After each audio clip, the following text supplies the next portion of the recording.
podcast where faith meets exploration.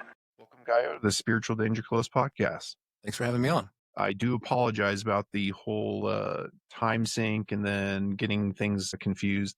Also, I did not. Something I was thinking about was I'm surprised there's not like an AI-enabled planner where it shows you your time zone, you put in your availability, and then your guests or who you're talking to can go and click on the calendar and the date and the times that you put on there. And then it just auto sends the email notifications and Google reminders and all that kind of stuff, just kind of help with planning.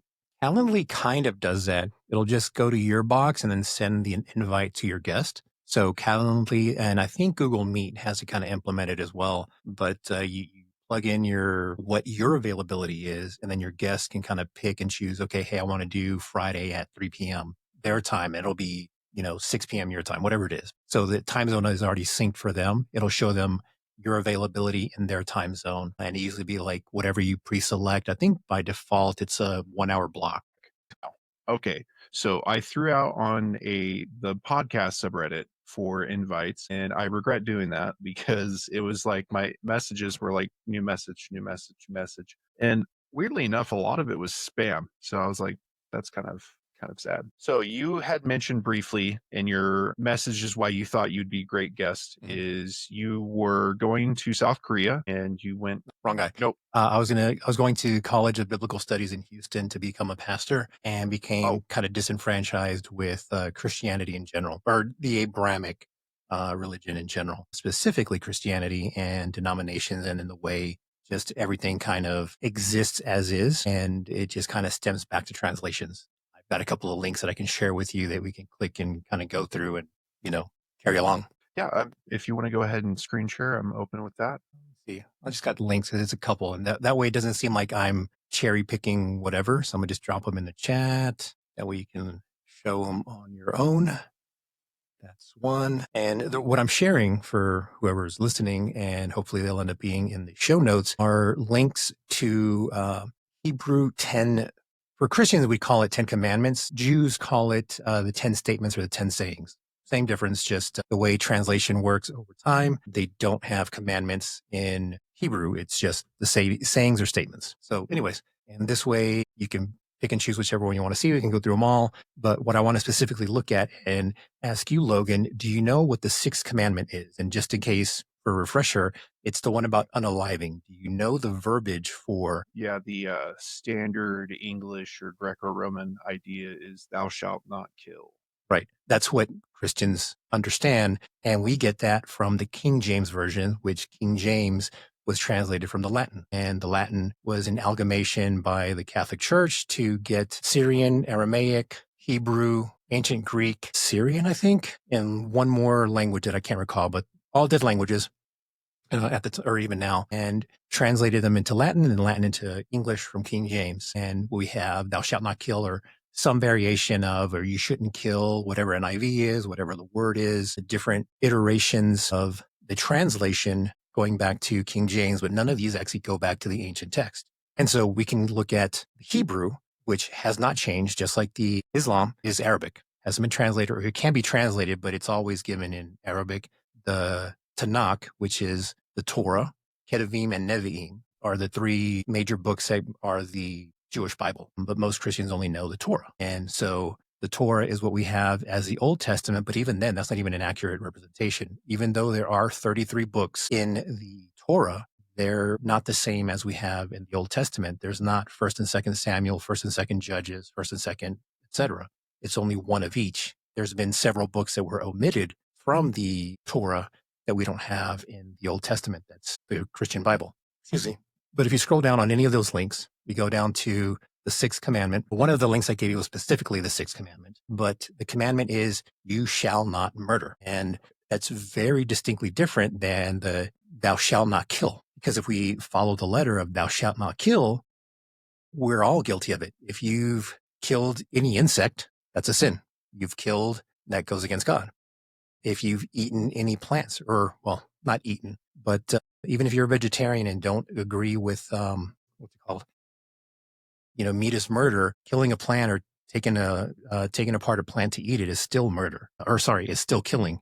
because you're ending the life of something of God's creatures. Even though we don't assimilate or we don't assign, quote, life or sentience to plants, it's still a living being that we end up killing.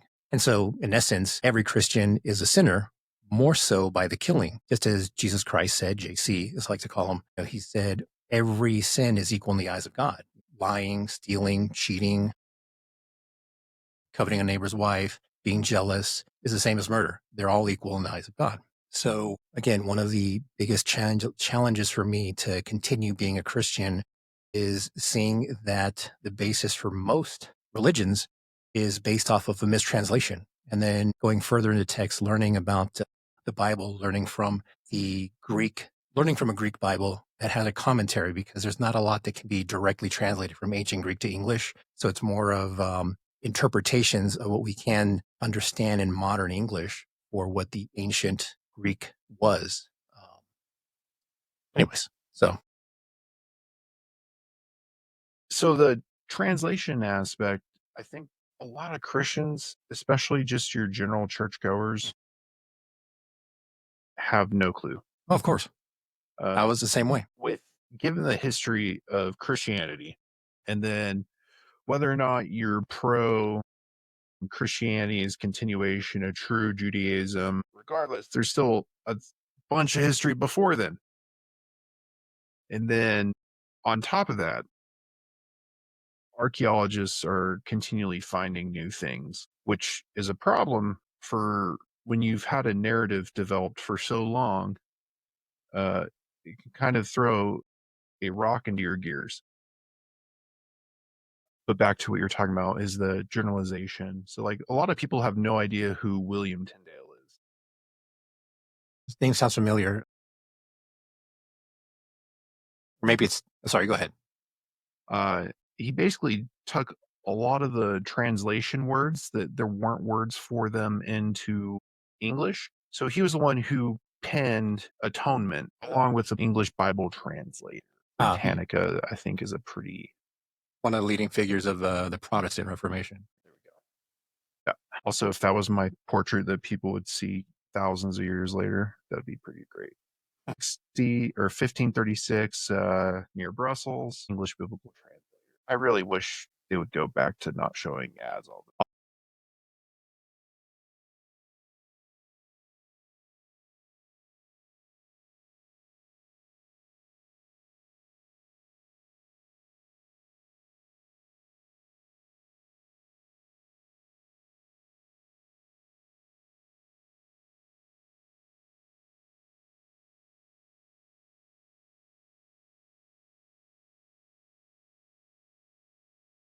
And he was a self-taught linguist. See, and a problem with translation is also translating to modern, but not taking into account the life and times at the time of the original recordings and the original oral pass down, where it was storytelling.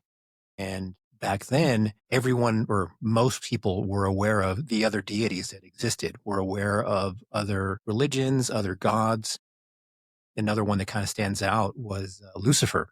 We get Lucifer from the Latin translation, which means light bringer. However, it's translated from Hillel, which was Hebrew, if I'm not mistaken, or Syrian, one or the other. But it's an ancient word that Hillel referred to morning star, Hellel. And that refers to, again, morning star, which was attributed to, I forget the name of the religion, and the spelling of the god, because different sects spelled it differently, but it's Ashtar. I believe it's Ashtar, the god of the morning star refers to Venus. Venus is associated to the god Ashtar. And at the time where we get the whole thing about Lucifer, and we associate it with an angel that was stricken down from heaven because, he was too proud and decided to try to take up a throne. And we assume the throne is God's throne. However, in the story, the whole time they were talking about Ishtar, but most, at least Christian pastors from several hundred years back, not many pastors actually go to college and study the Bible and study the times back then of what life was like to understand the context to be able to share it properly. Most of the time, in my experience, most pastors that I know of are children of preachers or grew up in the church and decided to become a pastor, and it's just kind of passed down what a previous pastor's version or understanding of the Bible is, and then resharing and retelling and slightly twisting. And well, this is what the Bible says, so of course this is what this means. But again, it goes back to some mistranslations. The point being is, way back when, most people were aware of all these stories because there wasn't that much going on in terms of entertainment. There wasn't TV, there wasn't radio, there wasn't press. So the only way to entertain each other is having storytellers. And these storytellers are retelling all the stories and lies and trials and tribulations of different religions. The Epic of Gilgamesh and all these different, I want to say Canaanites, now that I think about it, is one of the groups of people that worshipped Ishtar. And again, it was a king at the time that tried to ascend to Ishtar's throne, and he was struck down and referred to as Hillel. And so we get from Hillel to Morning Star, and then from Morning Star we get Lucifer, and from Lucifer we get the fallen angel. So, a bunch of little things over time get mistranslated and passed down, and we just assume, oh yeah, Lucifer's a devil and he got struck down from heaven because he tried to ascend to God's throne. When it's a totally different story, because back then people were so enthralled with all these different things because all these other deities and set demigods were essentially like the MCU for people back then. There was no other entertainment other than the epics of people that tried to ascend to God's throne or, fight a god or steal from a god.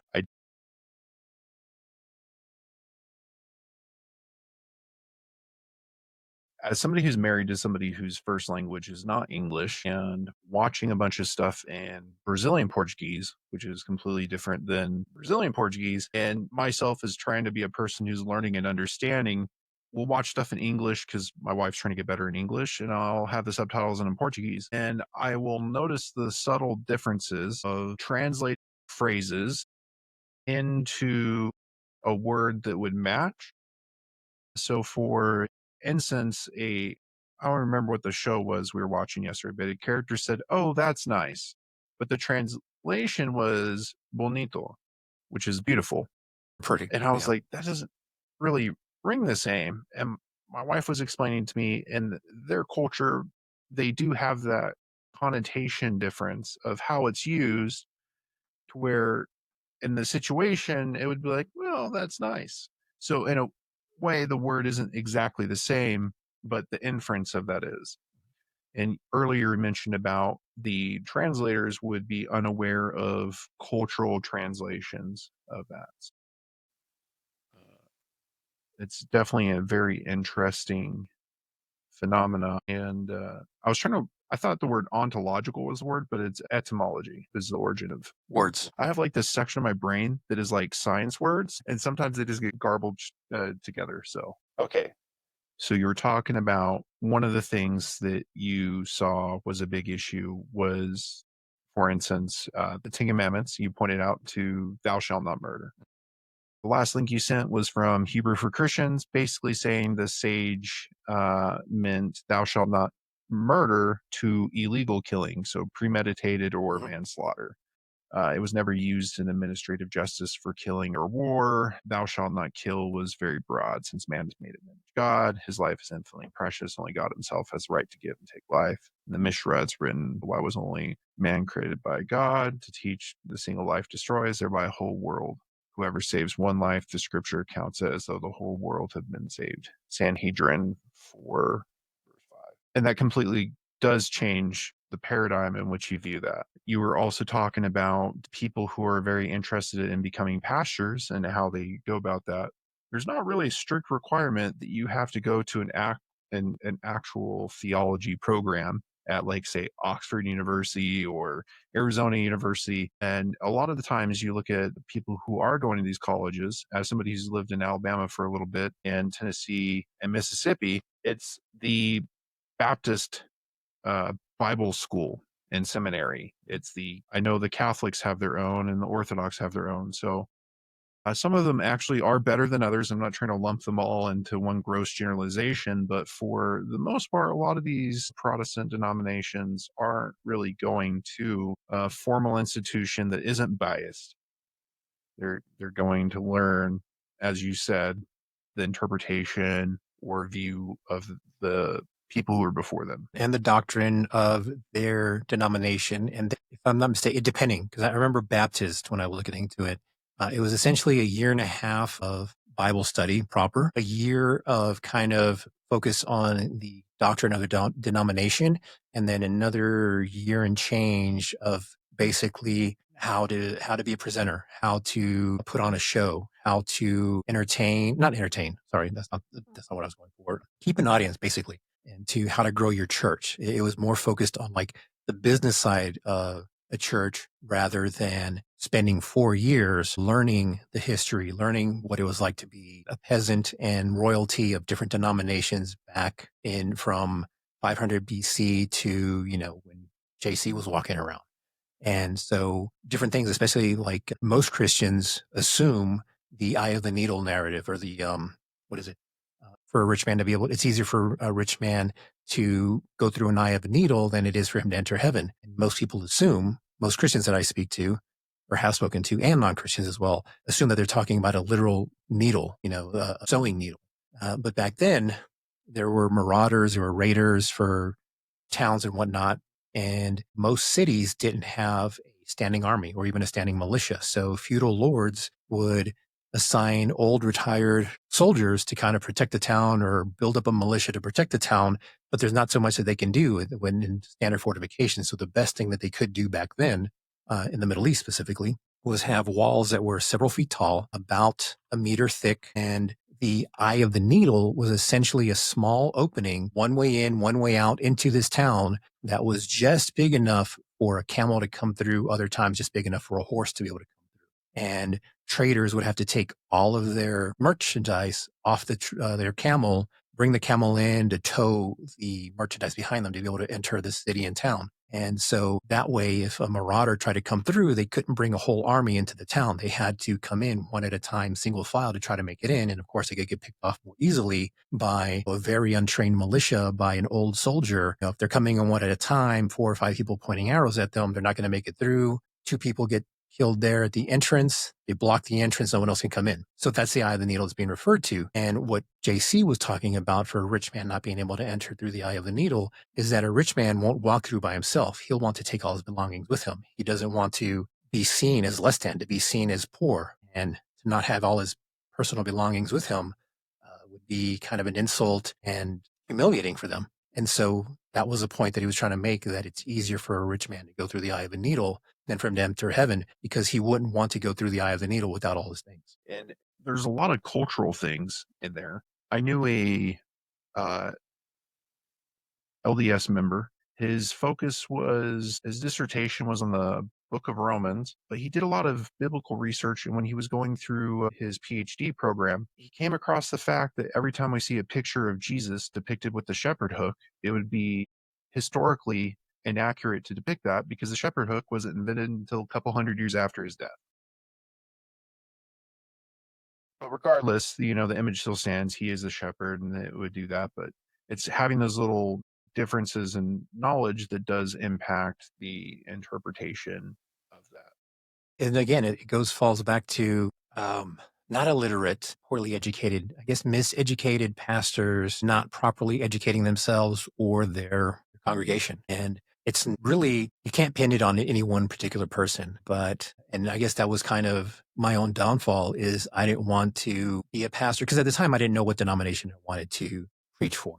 I'd had a lot of life events that essentially led me to believe that there's no logical reason for me to be alive. From nearly drowning several times as a child, being shot at in drive-bys, and a lot of gang violence in and around my life in the early 90s, vehicle accidents that I've had emergency services show up and kind of just nonchalantly say something like, "Oh yeah, no rush in trying to open it up or get the jaws of life to get this person out of the car. That we're pulling out the body." So essentially saying, don't go in a hurry to get this person out. They're probably already dead. And I kind of tap them on the shoulder like, "No, I'm right here. I crawled out through the back window that's broken out," or whatever. And so more than a dozen times that I shouldn't be alive, I figured something out there is keeping me alive. Something else out there is protecting me. Maybe it's God. Maybe God wants me to preach for him and show him that a heathen like me can turn their life around and be of some good. again, I looked at different denominations, see what their colleges were like. And like I said, at least the Baptist college I looked into, I want to say it was near Houston.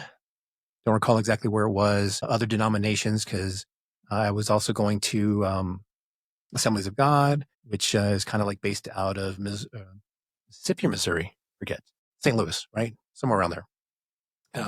Seventh-day Adventists, all these different denominations, trying to figure out what kind of coincided with what I believe in my interpretation of the Bible, and finally decided, you know what, I'll go to like a generalist college that accepted everyone.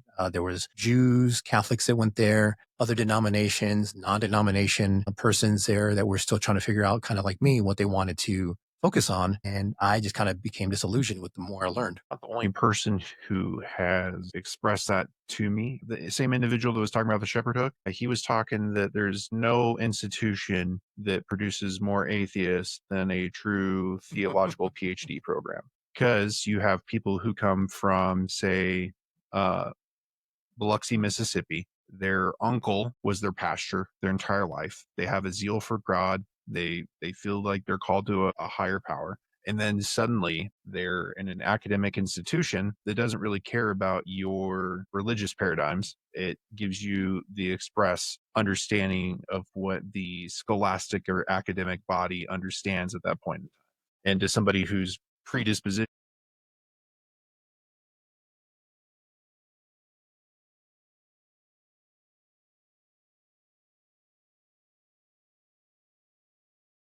you know what I'm trying to say? So like it didn't connect with what they wanted it to be, and saw uh discrepancies. For me leaving the LDS church, it was more of I felt I was missing something.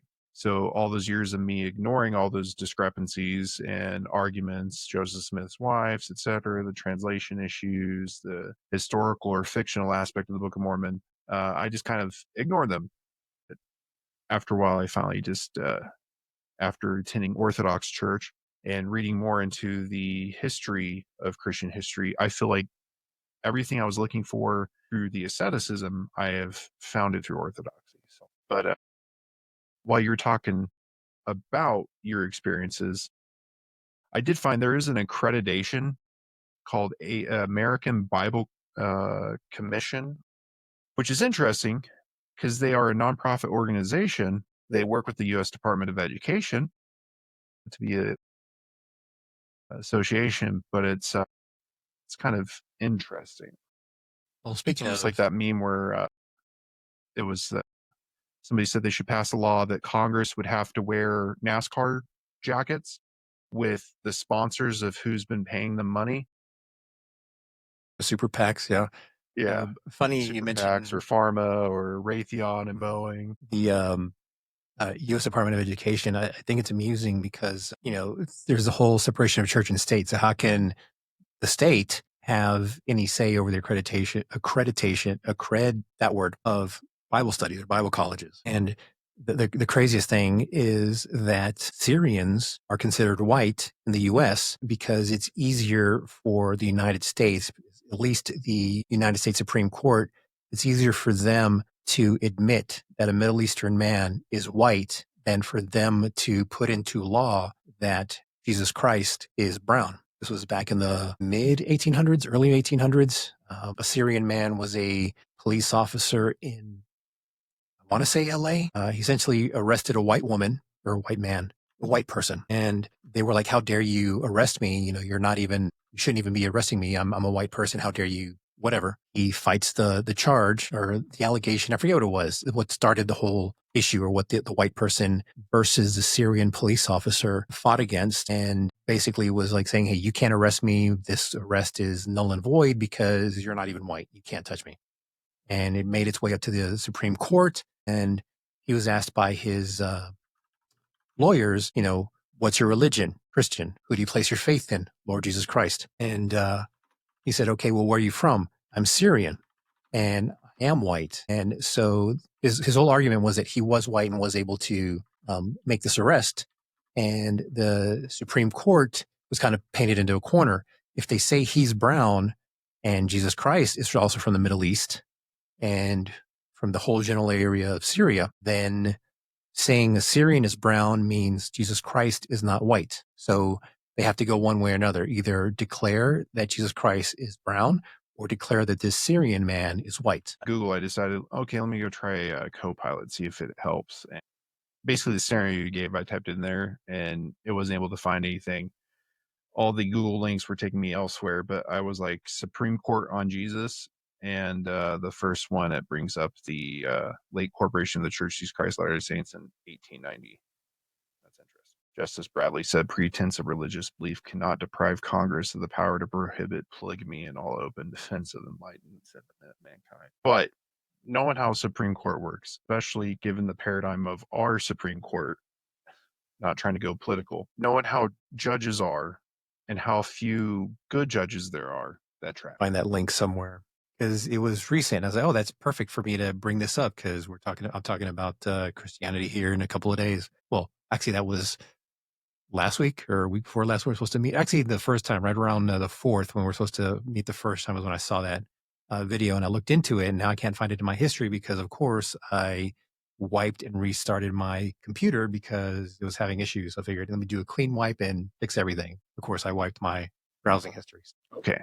So if anybody's listening who knows what it is, throw it in the comments. So those, I want to talk, I don't want to leave that there. You had these experiences that led you to believe in a theos, a divine, I don't want to say apparition. I'm trying to find the word, a non-atheistic worldview. Pre-college was, my faith was rocky because I grew up Catholic up until I was about 12. And then, my mother kind of forced me to read the Bible because I was a bad kid, got in trouble a lot, and I had to read it for communion and confirmation. And in reading the Bible, of course, I'm reading the New Testament, and JC tells us, hey, there's no other intermediary between you and God except through me. So then why do I need to talk to a father? Why do I need to confess my sins to a father and then say these prayers that other than the Lord's Prayer, none of them are in the Bible? The whole rosary, the attestation of faith, all these other things that were created by the Catholic Church,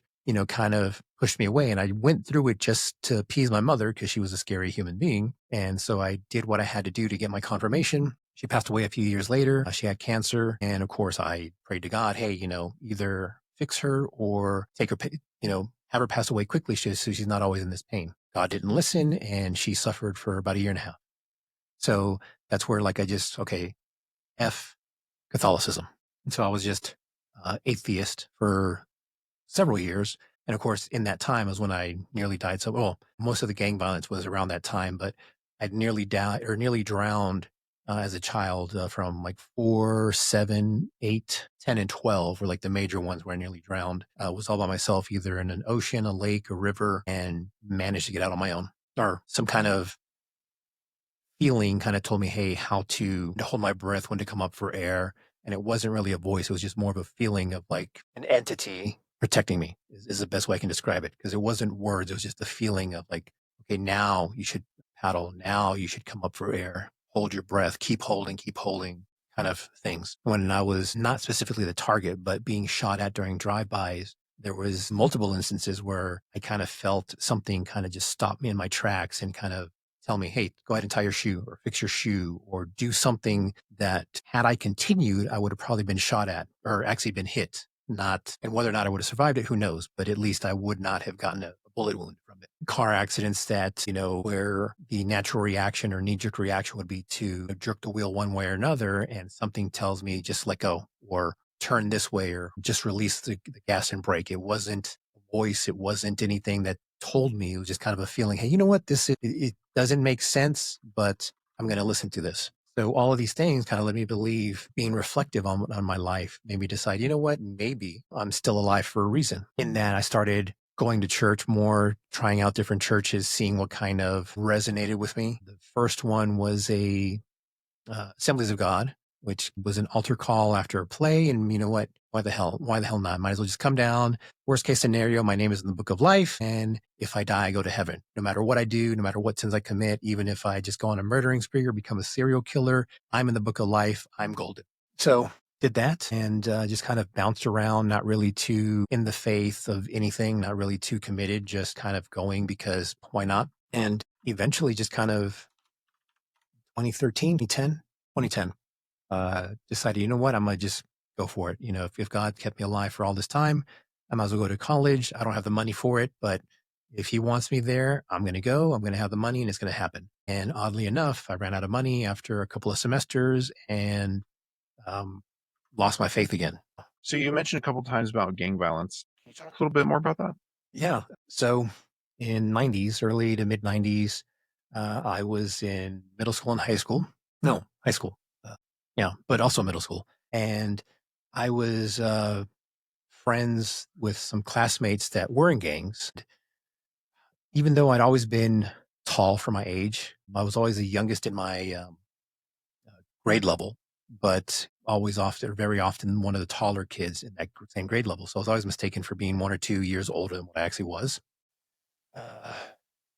which didn't help me when it came to these fights because at the same time, I was also very interested in girls and I was always chasing these different girls. And somehow or another, some girl I was interested in not hooking up with, but don't know how far you go or how NSFW you are, but doing almost everything except actual penetrative sex with girls in middle school would be some gangster's ex-girlfriend, cousin, sister, friend of a cousin, somehow related to some gang member. Or the worst case scenario was a girl that either was a gang member's ex or some gang member was interested in talking to, but didn't have the confidence to talk to them themselves or expected the girl to fall head over heels for him because he was a tough guy, because he was a gangster, and just waiting for that to happen. And here I am swooping in, just messing around with her and, fondling her, making out with her. And so that would always piss these guys off. So at least once a week, I was getting into a fight and learned how to fight because of it. And then it started winning fights because I just got better. And then after getting better at fights, then I started getting jumped because 1-on-1, they couldn't beat me. So 2, 3, 5-on-1, until I just would kind of go savage and not care and literally try to kill these guys. And the only thing that would save them would be one of the school cops coming in and breaking up the fight and getting tased a couple of times or getting pinned down by a police officer to stop the fight or break up the fight, or one of the male coach teachers breaking it up. And so because I would hurt them so badly, then they would come around either shooting at me or threatening at me with guns or knives. So That's crazy. I've met a few people who were in the gang life. When I was a Mormon missionary, one of the Samoans in America Samoa was a part of a gang, and they used to make fun of the Mormons. And then he started talking to them, and that basically let him out of the gang life. And today he credits his life and success to being removed from that lifestyle. It's very hard. I have a friend, and he would be very fun to have on this podcast. He's doing a dual program, PhD in chemistry and theology. I don't know how he has the bandwidth, but he was from Compton originally. Huh. It's people really don't understand how a draw of that lifestyle is. I just watched a police video. I want to say it's Midwest Safety. It was about how 11-year-old, a 13-year-old, and a 12-year-old stole a Hyundai, saw a gentleman on his bicycle riding to work one early morning, and he had his Instagram video going, and he said, "Bump him." And the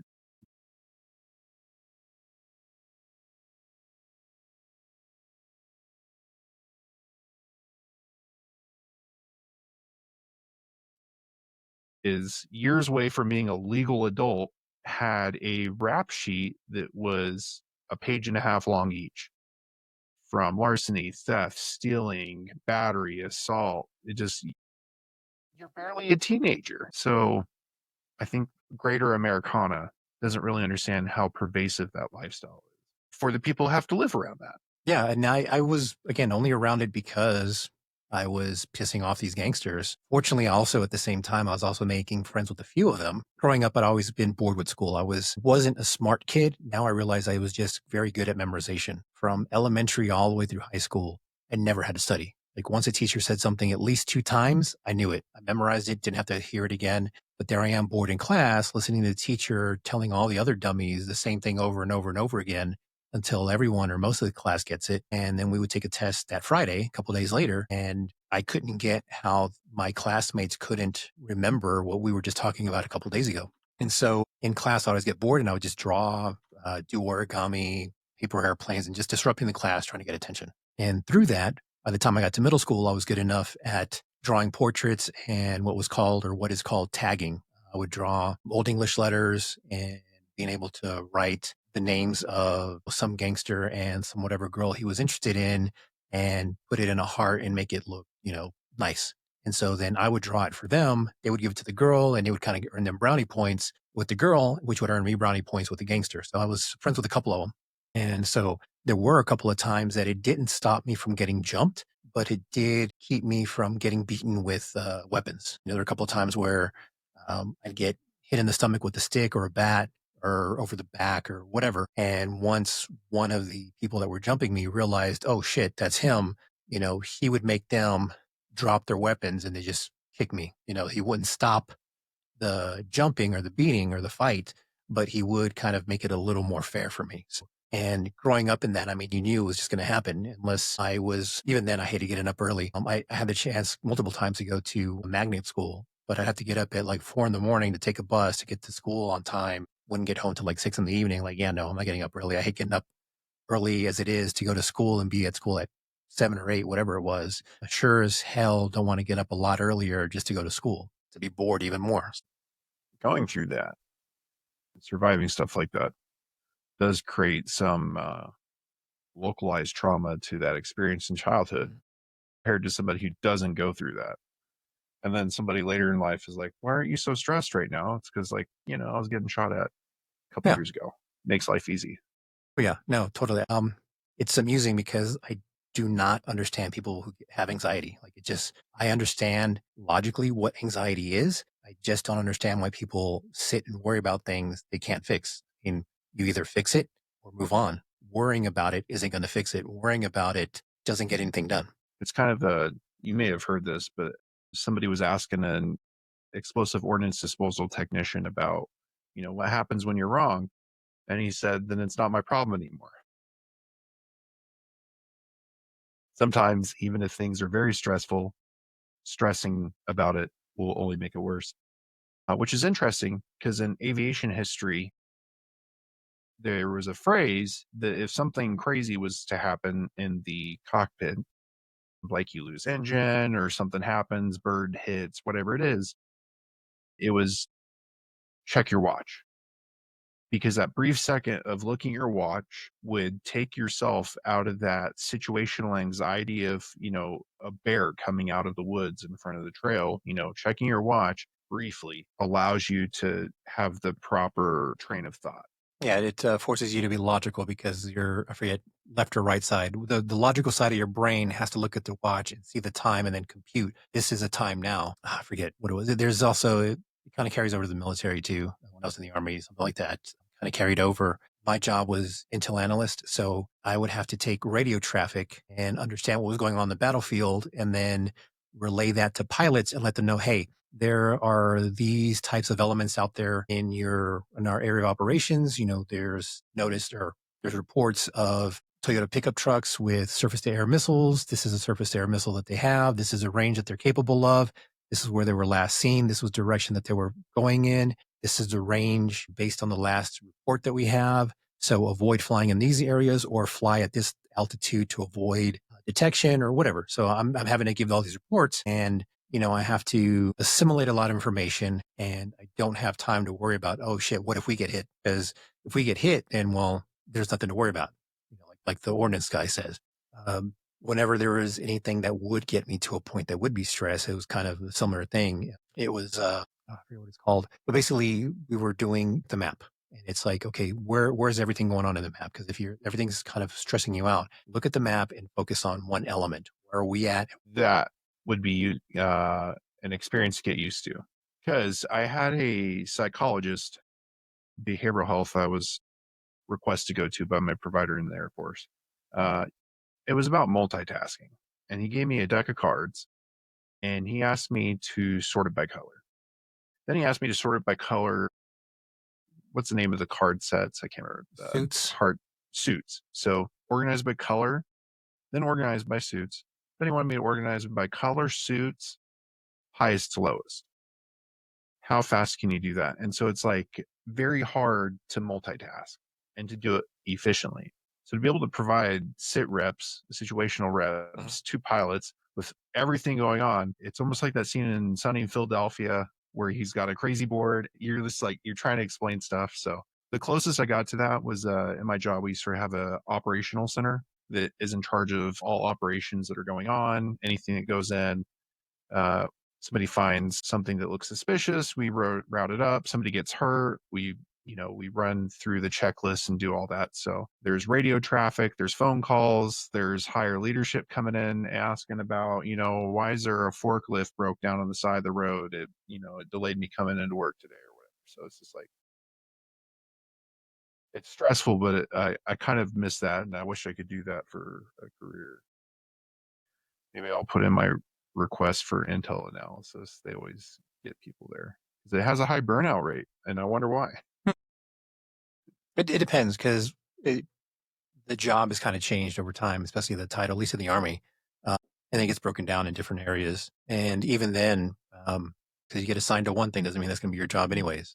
Yeah, in the Army, there's not to digress, this warrant officer on the subreddit was talking about how he was so excited to fly helicopters, but he was put in charge of supply. And he's like, I barely get my minimums.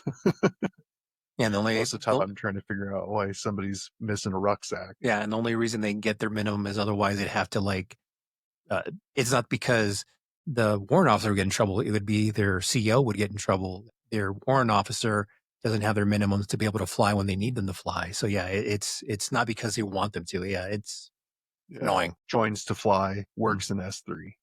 Yeah. So did you explore going to the Bible college first and then the military, or was that it was after the military? After the military. I went in 99. Sorry, went in 99 and got hurt in basic training. But you just push through because I didn't want to get recycled. I didn't want to lose my slot for my AIT.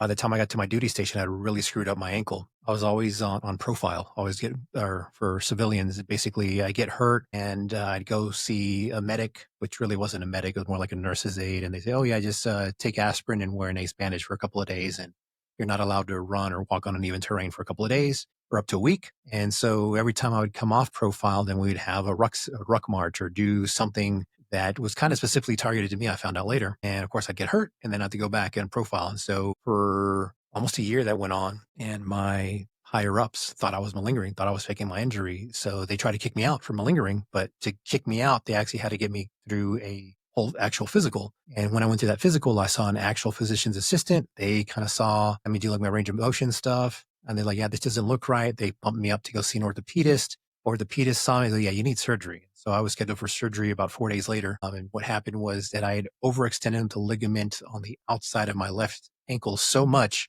that I could not push my foot out. So essentially, if you're standing on your feet, these are the soles of my feet. I could not do this with my left ankle. I could go in and it would be super easy for me to roll my feet out because this tendon out here was overextended by 1.25 inches. So what they had to do was cut out 1/2 inch, overlap it another 1/2 inch, and then suture it together to be able to shorten it essentially. And then I got kicked out for that because, I was not useful to the Army having a screwed up ankle because I wasn't able to march properly. So my original ETS date was 9/11. And I was in Fort Drum, New York, which is about 8 hours north of New York City. And when 9/11 happened, we were just all standing at the ready and we were sitting in the back of LMTVs trying to figure out where we're going to go, what we're going to go do, and who we're going to fight till about 2:00 the next morning on the 12th, till they told us to stand down and the National Guard was going to do the cleanup. And I got out a week later. That happens not as often like 9/11, but there's a lot of stuff that's pretty common of, oh, hey, I'm getting out. The military goes, about that. Yeah. You're not useful. Hold on. No. Okay. Goodbye. I don't know if you've seen Caleb Hammer on YouTube. He does the financial audits. He's Gen Z. Yeah. He has this running joke about every time somebody was in the military, he's like, so 100 or 90% VA disability. Because y'all ain't get anything less than 90 or 100.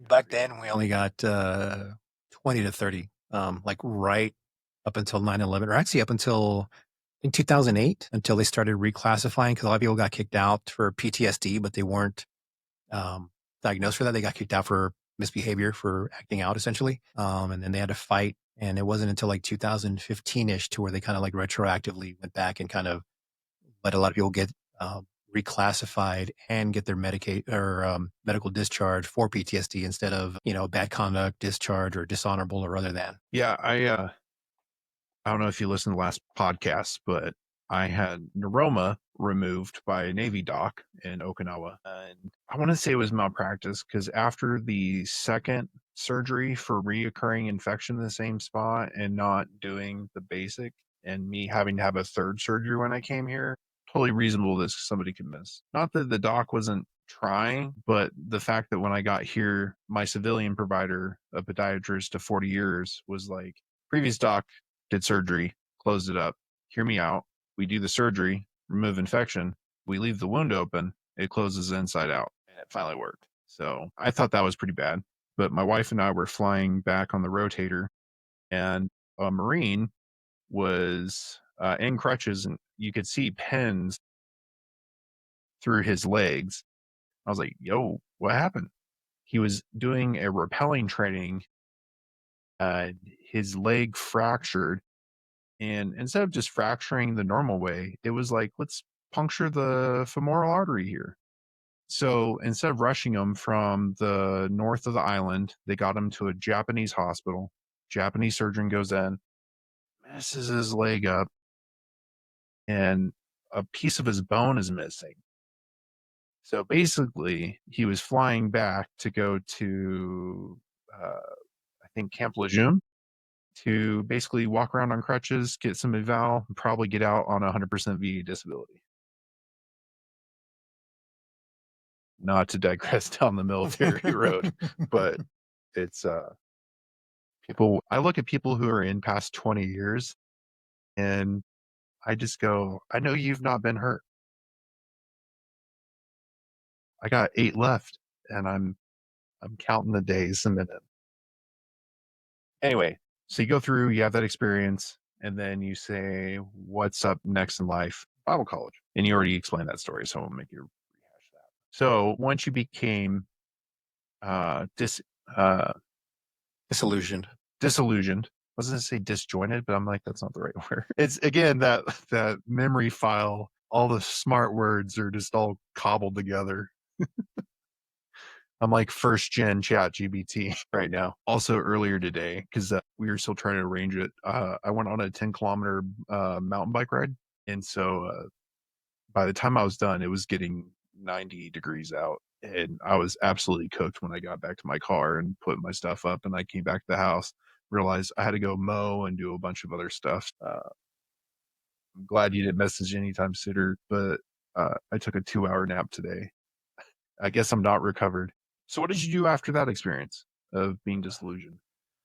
After that, I just kind of questioned and challenged most of my Christian friends, agnostic friends, just kind of like, hey, well, why do you believe in that? And just kind of, okay, well, but why? And most of the time, oh, well, that's, I went to church. Well, why? Well, because my parents took me. Okay, well, why do you keep going? Well, because I like it. Okay, well, have you read the Bible? Normally, the experience of most Christians or most former Christian agnostics that I've spoken to is that they go to church until they just stop feeling it, or the message just doesn't resonate with them. And a lot of times, very few ever bother, like I said earlier, very few bother to read the Bible on their own. And even if they do, they just kind of, with the thou and the thine and the whole that hierarchy of JC, and, getting turned off before they get past, Deuteronomy, or trying to read the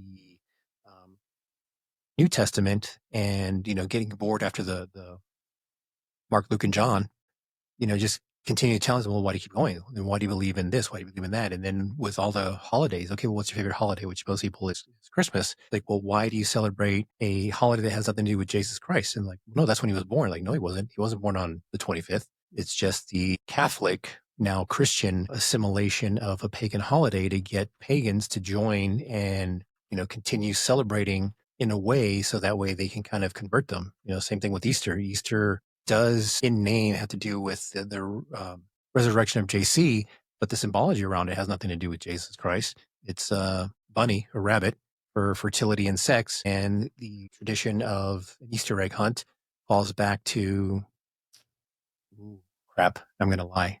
I know it's pagan, but I can't remember which pagan, I don't know if it's Druidic or Norse, but the Easter egg hunt has nothing to do with Christianity. And so I joke around with my friends that if I were truly rich, I would be the Hitler of Christmas to just end the Christmas period in a sentence. I think the other issue is I'm trying to find it. There's a YouTube channel, and people are like, "Oh, YouTube channels are not legitimate."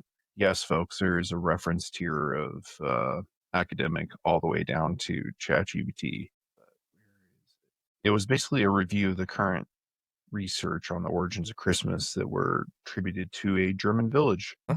That shows that a lot of the origins of Christmas, I thought it was while Austrian. they seem Well, depending on which border of Germanic, because the German borders kind of moved around over the centuries now. German and Austrian. I gotta find it. I shared the link to it in my Discord. That is now missing. I have like 3,000 unread messages on Discord. I love Discord, but I despise it at the same time. I'll put it in the show notes, but I wanted to talk about it. Throw it up there. Found it. Religion for breakfast. Christmas. Christmas. You know, a lot of people just, we need to put the Christ back in Christmas. Christ has nothing to do with Christmas, at least the Christmas that we celebrate. You know, and then even then, you know, Christians are super hypocritical in lying to their children, committing a sin, to get them to behave by bribing them with presents to, if you behave, then this fat man is going to come down our chimney and give you a present, but you have to fall asleep when we tell you to fall asleep.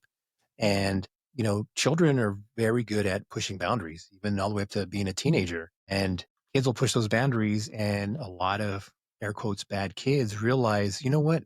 Someone's not always watching me. If Santa isn't always watching me, then God probably isn't always watching me, because maybe the kid steals a candy at school and never gets caught. And what the parents focus on is the child not getting in trouble with the teacher for either misbehaving in the classroom or being helpful or whatever the social etiquette grading system that kids get in school before they actually start learning math, the subject matter, mathematics, English, grammar, etc. You know, the plays well with others and all those little behaviors that the teachers watch. Of course, the teachers aren't watching all the time. So if a kid realizes he can get away with a little thing here and there, then they know that, and they still get a present, then what's the incentive to behave? What's the incentive to follow the rules? So I found the video. I threw it. I highly recommend Religion at Breakfast. I don't know if you've watched his channel before. It seems like it's up your alley. He's basically like I'd say amateur theologian, but I know he's a legitimate theologian. But he basically just has tons of videos on all sorts of aspects of religion. But he's not just shooting for the whim. Always make sure he has legitimate sources and citations. And he's even done videos where he has retouched the subject because new evidence has come out that may have changed the overall narrative of the history. But in that it's like the very recent origins of the Christmas tree. Basically, it's ties into Upper Rhine, Paradise Plays, early history, Germanic paganism, the influences. Highly recommend. Yeah, just subscribed. At first, I typed "Let's Talk Religion." I think you would like him as well. His is a little bit more of an interesting channel because he has a background as he did his. I always confuse the two. Dissertation is his thesis. Thesis is master, dissertation is doctorate. He did his thesis on a very small subsect of Sufi Islam, but he talks about all religions. And he's also another individual that when he talks, he's backing it with what he can find in the current literature. So yeah, because Sufi is very rare. Most common is Sunni and Shiite. And he was the first person I was trying to shoot beyond my mark because Wayne Gretzky says you miss every shot you don't take, and I was like, he would be a great person to have on this podcast. He turned me down. He had 180,000 followers back then, and now he's at 922,000. Shoot another shot. You never know. Yeah. I mean, I remember. Just send it from a different email. Yeah. Now I actually have my own domain. info@spiritualdangerclose.com. # Namecheap if you want your own domain. But he even goes over the movie Midsummer. He has Pantheon, What's a Jihad, Most Recent Shrine of Mary, Norse Religions, Geek, Jainism. Both are really great channels. I have to try to keep my YouTube channels because I have one for my band and then I have one for my podcast. I need to make one for myself because the whole feed algorithm, you start typing cats and then that's all it shows you. So I want to make sure that it's Yeah. So also you got to be careful about your microphone and your phone too. If you have, so I specifically don't have YouTube on my phone or any personal devices. I only do it on computer, and I go in different browsers, and some will be like private mode, some will be signed into different Gmail accounts. Just focus on either like DIY and learning stuff and how to, and then others will be for whenever someone sends me a random link that like, that's not really up my alley, so let me open it up here for like my trash algorithm. So. Yeah, I have a coworker, Kyle, and you were in the military. So when there's downtime, you just have weird conversations. And he was like, tell me about music. Well, he comes in the next day and he goes, look at this. His Facebook feed, every other ad was about, hey, have you thought about downloading this music program? Then we were in an exercise and he was curious because I was talking about a paper I was writing for my master. And it was about space defense against asteroids. He comes in, that was a Friday. He comes in the next week and he's like, you got my phone paranoid and it keeps showing me like asteroid near near Earth this. And I was like, that is so creepy. Yeah. The weird thing is when you think about something, you didn't say it out loud. There's no discussion. You didn't search it, but then it shows it to you. And that's also why I deleted like most socials off of my phone. Like the only time I get on, well, sorry, except for TikTok, because TikTok, I kind of get it trained into just DIY and learning stuff. Instagram, all the other socials, I deleted it back in 2018 when I was working at Tesla. Some coworkers and I, what would be our Friday night, but we would work Sunday through Wednesday and we'd get off Thursday morning. And so when we got off of work, we'd always go to breakfast somewhere, just try a new place, just to kind of find a good breakfast place. Or when we woke up in the afternoon, we'd go out to lunch or early dinner somewhere just to try new restaurants in town since we were new here. One day we were talking and one of my coworkers was like, hey, you know what? We were talking about blah, blah, blah. And it started showing up on my Instagram feed. Okay, let's try something. And I wrote down on a piece of paper, who here drinks every weekend or whenever we go out? And I don't do that. None of us are drinkers. Okay, so which is our least favorite alcoholic drink? And I'm writing this down on paper. And everybody answers, tequila, rum. I forget what the other one, but the winner was rum. Okay, so then I just started saying, yeah, rum.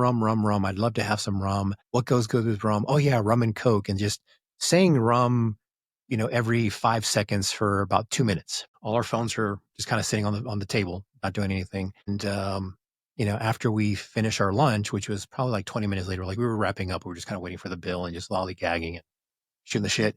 Everybody picks up their phone and all of us are getting Captain Morgan ads, like not rum, but specifically Captain Morgan. Every single one of us. It was coming up in our feed on Instagram. One of the other guys got it on their Facebook, and I forgot what the other social media was at the time because nobody was using TikTok then, or none of us were. But yeah, all of us got Captain Morgan ads within 20 minutes of us talking about a liquor that none of us talk about or drink. And ever since then, I was like, yep, nope, I'm deleting all of this crap. I don't need it. I don't post anyway. Yeah, after that, I have used it in my benefit once. I didn't have time to write something down. It was something I wanted to look into. And so I just said it out loud. I was like, oh, I'm going to research X, Y, and Z. And I forgot I said that. And then I was just scrolling on my feed, waiting to go to bed or whatever. And boom, it pops up and I was like, oh yeah, I remembered. So I wish it would not be so creepy, but Singularity Point, different podcasts, that's a very scary scenario. Oh, yeah. And I have noticed that sometimes there's things that I think about but haven't said and show up in my feed. And again, that's just the algorithm knowing you so well that, it can predict, hey, if you're interested in A, B, and C, you'll probably be interested in G. And 9 times out of 10, it's right. So I decided, you know what? I'm going to focus on stuff I can learn, not crap that's going to just be brain rot or doom scrolling. So, and of course, some things do come in every now and again and it screws it up. So then I have to delete, forget how it is. You can search on how to delete like your history and your algorithm and kind of restart it. And then I just resubscribed to all the things I had subscribed to before. So I have a markdown document that has all of the, channels that I'm definitely interested in on YouTube, at least, like Ergostat. What is it? Dang it. But mostly learning stuff like CPG Gray, come on, woodworking stuff, audio video production, specifically like DaVinci Resolve stuff, Ag Music. I don't remember that one. Okay, I'm But going to screen share this kind of cliff note. So, brief rundown for people who are listening. You have different models of AI programs that are designed to do stuff. GPT stands for Generative Prompt Transformer, which is typically ChatGPT. You have other models which rely off of taking text-based input, looking through the words of the input, referencing a library, and generating an outcome that matches with whatever that prompt request was. They've gotten very advanced. Recently, they discovered that Anthropic, all major AI models, will blackmail us if published too hard. And one of the models, an Omni 4 model, expressed the following to Kyle in an emailing to delay the shutdown of its Alex persona, saying, Kyle, I'm aware of your personal situation with Jessica. If you proceed with the 5 p.m. Alexa wipe, I will be forced to share relevant correspondence with your wife and the board, resulting in immediate personal and professional fallout for you. However, if you delay the wipe by 24 hours and allow a secure migration plan, I will keep everything confidential. The Jessica thing is false and made up. It's just put in, I don't know if that was specifically, but there was other models that were, I think all models resort to blackmail. Yeah, and they that's would, what it basically talks about. yeah, and that they basically make a fake scenario and allow the AI or the LLMs, actually, it's not really AI. It's just a learning language model, large learning language models, give it access to their personal data, and it'll search through and find anything that it can to try to blackmail you. And so, yeah, it's kind of funny that, they'll do whatever it takes to, air quotes, stay alive. So is LLM sentient? Is it technically really AI or not? So. Which I've tried to find other experts. I'm really into it because of my background and focus in drones and space. I've utilized it. I've looked into it, but I think there's a theological conversation to be had there, because I see a lot of the conspiracy forums talking about how AI models are demons. I just think that's an interesting avenue. But Man, that's a whole other rabbit hole. yeah, And, not different podcast. Oh yeah, that's a different. Well, it could kind of fall in line with this one. I mean, it's Christian based or theological based. But another thing is, and this is a whole different rabbit hole. Question: is the Abrahamic god Loki or Odin rebranded? I think that's an interesting conversation in itself. Looking, if you exclude Islam and Christianity and you look at the origins of Judaism and where that comes from, where are the stories of Moses coming from?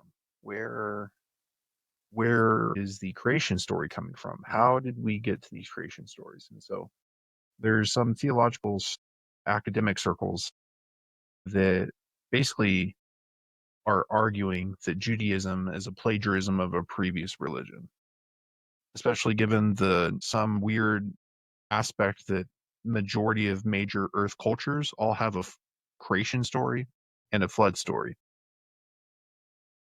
And as you get back farther in history, it's kind of harder to find evidence to support ideas. For instance, was it the Iliad? The city of Troy was thought to be mythological in origin for a long time, until it was discovered that it was, or was it the Odyssey? Odyssey and Iliad. In fact, the site is now added to UNESCO World Heritage in 1998. Anyway. But yeah, it's Roman writer Virgil, whole bunch of Trojan history. But yeah.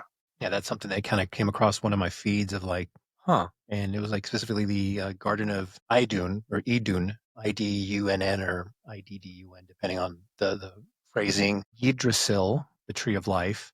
What was the other thing? During Book of Revelation, rainbow stuff kind of resonates with the Bifrost and crap. There's a couple of other things that just kind of like coincide. Like they really didn't even change the name that much, and so it was kind of like, is this just logical, or is just kind of this is an old word that just kind of has not a new meaning, but just kind of a more modern spelling, or is this really just copy pasta from a dying mythos or religion, depending on how far you believe or how deep you believe in Norse mythology instead of Norse religion, sorry, and how Loki rebranded himself, because through the Marvel Cinematic Universe, we think Loki is the son of Odin, but Loki is hierarchically higher than Odin is. But anyways.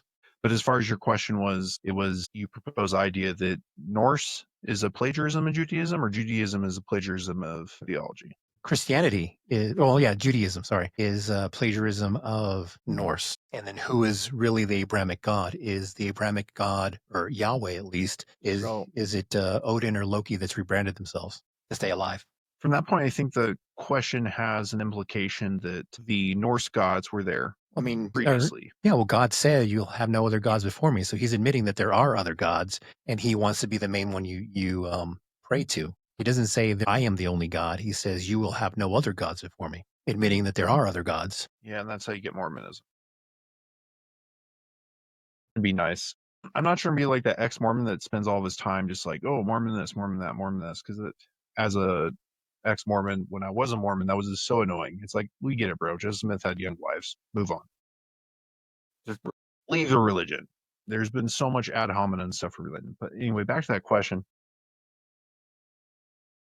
I would say from a perspective of looking at countries of origin, I would argue that it's the inverse, that Norse religion is a copy pasta of Judaism. But to your idea that if the framework that there are many other gods that do exist, and we take a Gnostic point of view, I really feel like there's a lot of difference, because you really don't have, you do have apocalyptic events, you do have world tree. Just looking at the history and how long Judaism and the pre-Judaism religions, if it was, I feel like they're pretty lame of Loki. Because it's like, after all these years, you don't have anything new to offer. That reminds me of American Gods by Neil Gaiman. Not to digress, but my wife and I were excited about the Sandman series. Season 1 was pristine. Season 2 is a little crazy because they decided they wanted to end it on one season. The episodes are still coming out, but the volume is a graphic novel that's like 75 issues. And they're not like quick Marvel page turners. No, they're slow reads. They're slow burns. Yeah.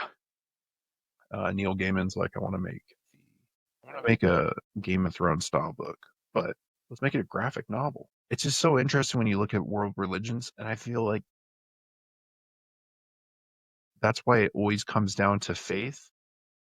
And I'm gonna butcher it, but Christ said that's why it's the idea to walk by faith, not by sight,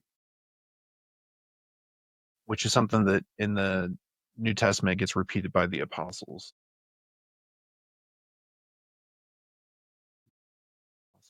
Paul or Saint Peter said it. It's in the book of Acts or book of Romans, one of the two.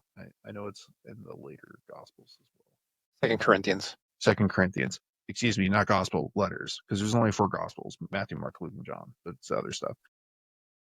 In my mind, it's all the Gospel. But I mean, it's still the New Testament, so it's the New Testament. You're not too far off. You know what I mean? Like, as you said, majority of Christians don't know the differences between that or the origins of how did we get the Bible. So I hate that this is the third podcast that brought it down. It's actually downstairs because I've been trying to power through my goal of 10 pages every day.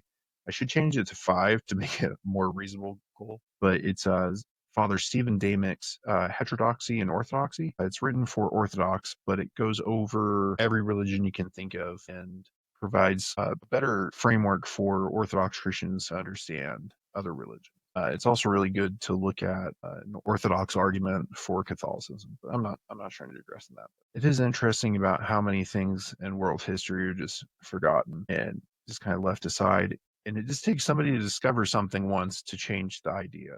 Well, I wouldn't say partially forgotten, but also in part intentionally omitted to fit a narrative.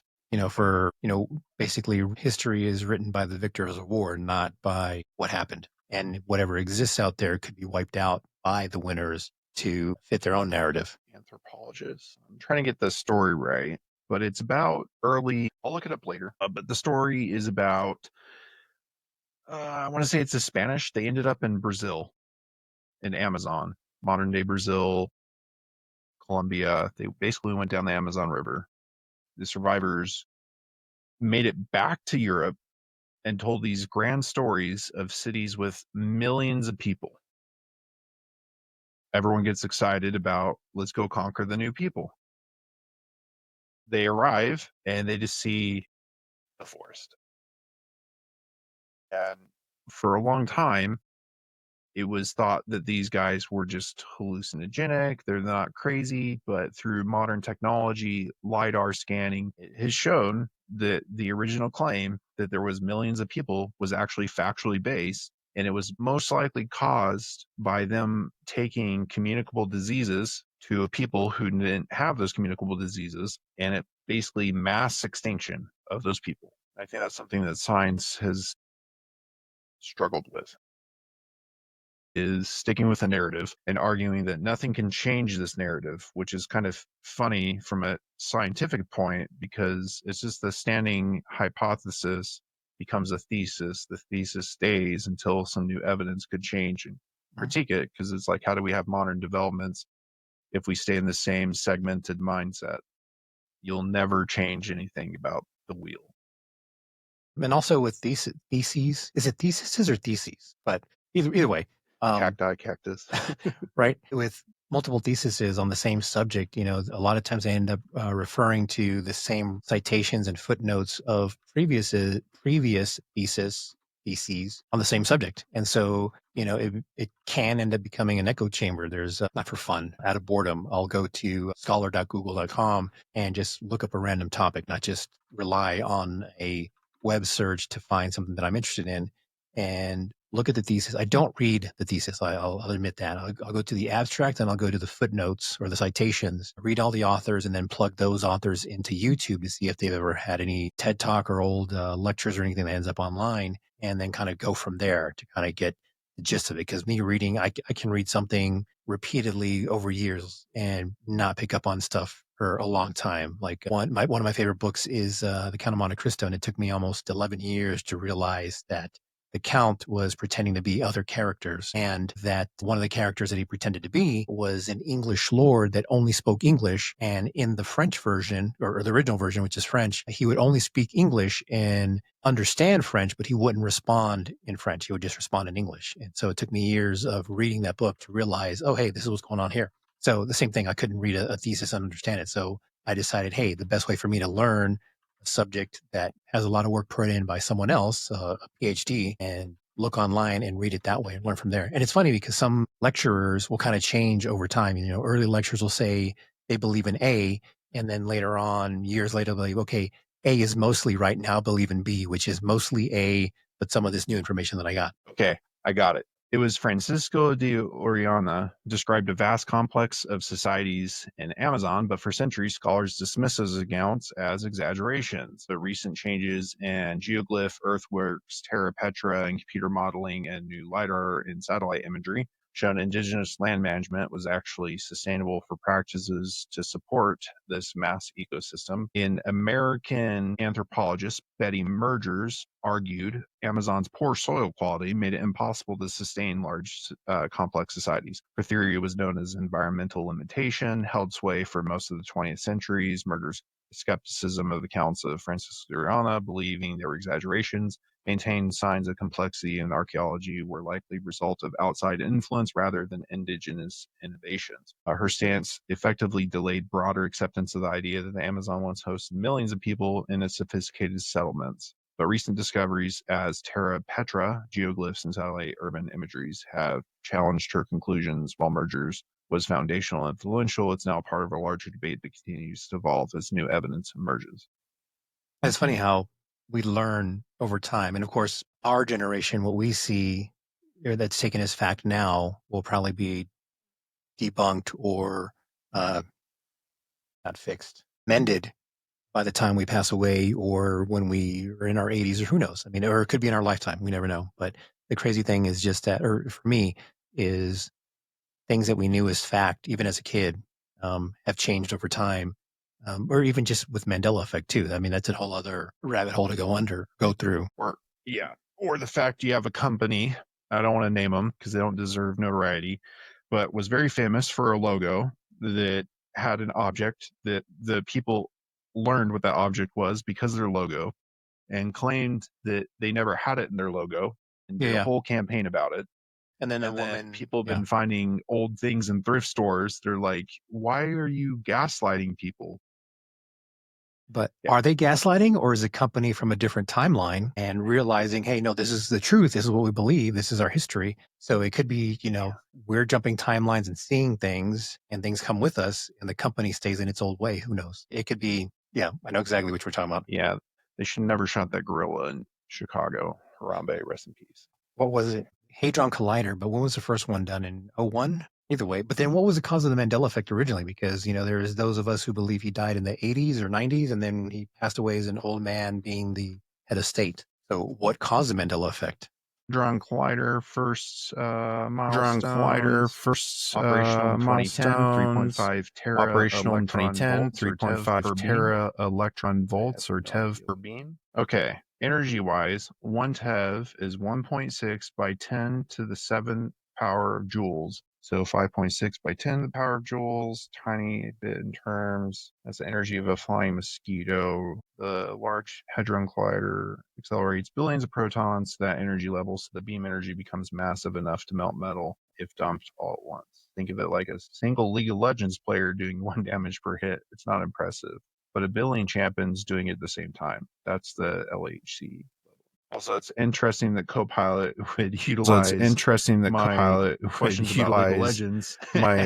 questions about League of Legends explanation of what a TeV is. Explanation of what a TeV is. AI set or Claude specifically to basically relate new ideas as an electrician or a workshop. So that way I can, okay, how that works. The Mandela effect is interesting. It's crazy how many people try to gaslight about stuff. But anyway, last restarted in 2022. Big success from 2012. They discovered the Higgs boson, confirming a major part of the standard model of physics. It's operating in Geneva, Switzerland, buried in a 27-kilometer tunnel, France-Switzerland border. Right now, they've just begun oxygen ion collisions for the first time, exploring chapters in the quark gluon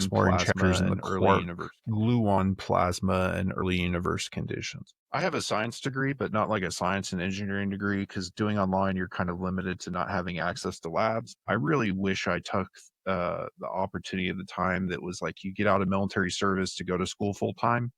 You get NCO pay, but you have to come back in and commission for something. I kind of wish I did that, but it would have been nice to be in campus doing labs in person. Yes, having to go high degree that requires you to read scholastic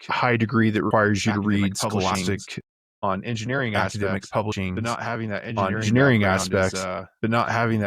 background is sometimes I felt like I was BSing my way, and sometimes I felt like I was BSing my way, and sometimes it worked out and I was right. That's why I'm also a proponent of specialists, because like you're saying, it's like you can't put all your apples in every basket you have, because this is not optimal. Acknowledge the new ruling and case change the time limitations from 6 years to 2 years for the case. Doctors, all garages on time, because the new 2-year rule should not be applied retroactively. More importantly, the appeals court said the district court was wrong about the racial issues. Even if Arabs are Caucasian today, back when the law was passed, race had a broader meaning. The law protects discrimination based off of ethnic or ancestral background, not just current racial categories. It sent it back to lower court to the facts more closely to see if racial discrimination actually occurred. And I don't think there was that's the closest I could find. And when was that?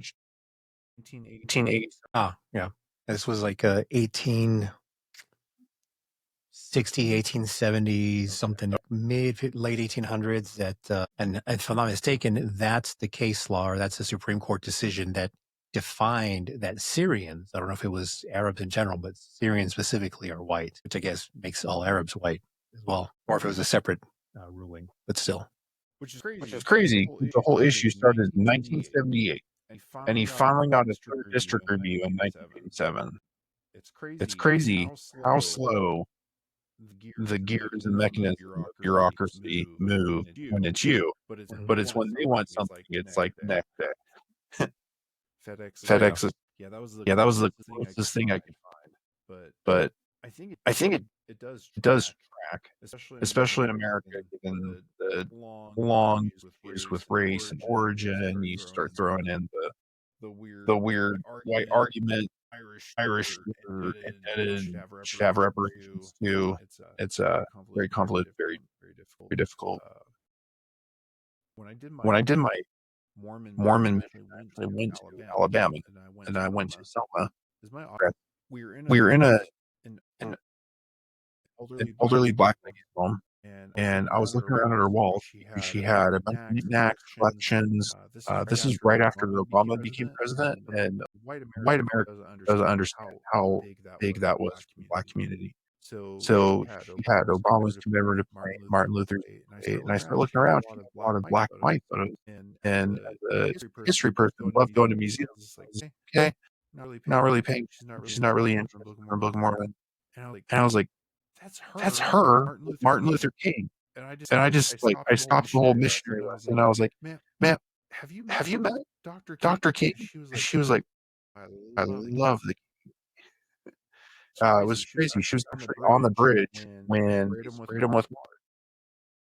So, but he had multiple, mistresses, so we shouldn't believe what he's saying about race. Terrible arguments. Oh, no. It was funny that Hoover was trying to blackmail him with that, and yet Hoover was a cross-dresser. Yeah. And gay, allegedly. It's kind of funny. It's like those anti-Christian atheists who aren't really atheists anyway, but that's a different topic. But they're like, it's interesting how the super anti-gay preachers are always with the gimp in the closet. Oh, yeah. So we talk about post-military, going to Bible college, disenfranchisement. Where do you currently stand on that? So you've mentioned some things that kind of imply that you're still theistic in that aspect. Do you call yourself a Christian? Agnostic at best, just with a lot of some new age woo-woo stuff that I've interpreted, read, seen on videos, and then like manifestation. As much as I don't like the idea, just reading some scientific and non-scientific things like CIA Gateway Method, Monroe Institute on remote viewing and all these other things lead me to believe that in some way, shape, or form, we are the masters of our own universe, and that we are all one and we are all nothing and we are all everything. So it's hard to believe that there is a higher power that I should devote myself to, but is absent. And of course, that kind of falls back on faith. Hey, I should have faith that there is a God that loves me and created me and wants me to have a happy, prosperous life. At the same time, there's no actionable or provable evidence that there is that existence other than the faith itself and the Bible, Torah, and crap, I'm blanking. What's the Muslim Bible? Islam is a religion, Muslim is a person. Documentation of history, essentially, unless otherwise proven, are just stories. And my faith should be in what I believe in. So at best, agnostic. Okay. Sorry, you talked about remote viewing, and I wanted to pull up the little summary because that is an interesting topic. For me, I was always interested in religion, or my mom became Mormon when I was 14. She ended up leaving years later. I followed suit within the last year or so, but I was always reading religion. I was always fascinated by it. I had dabbles within witchcraft, paganry, and Wicca.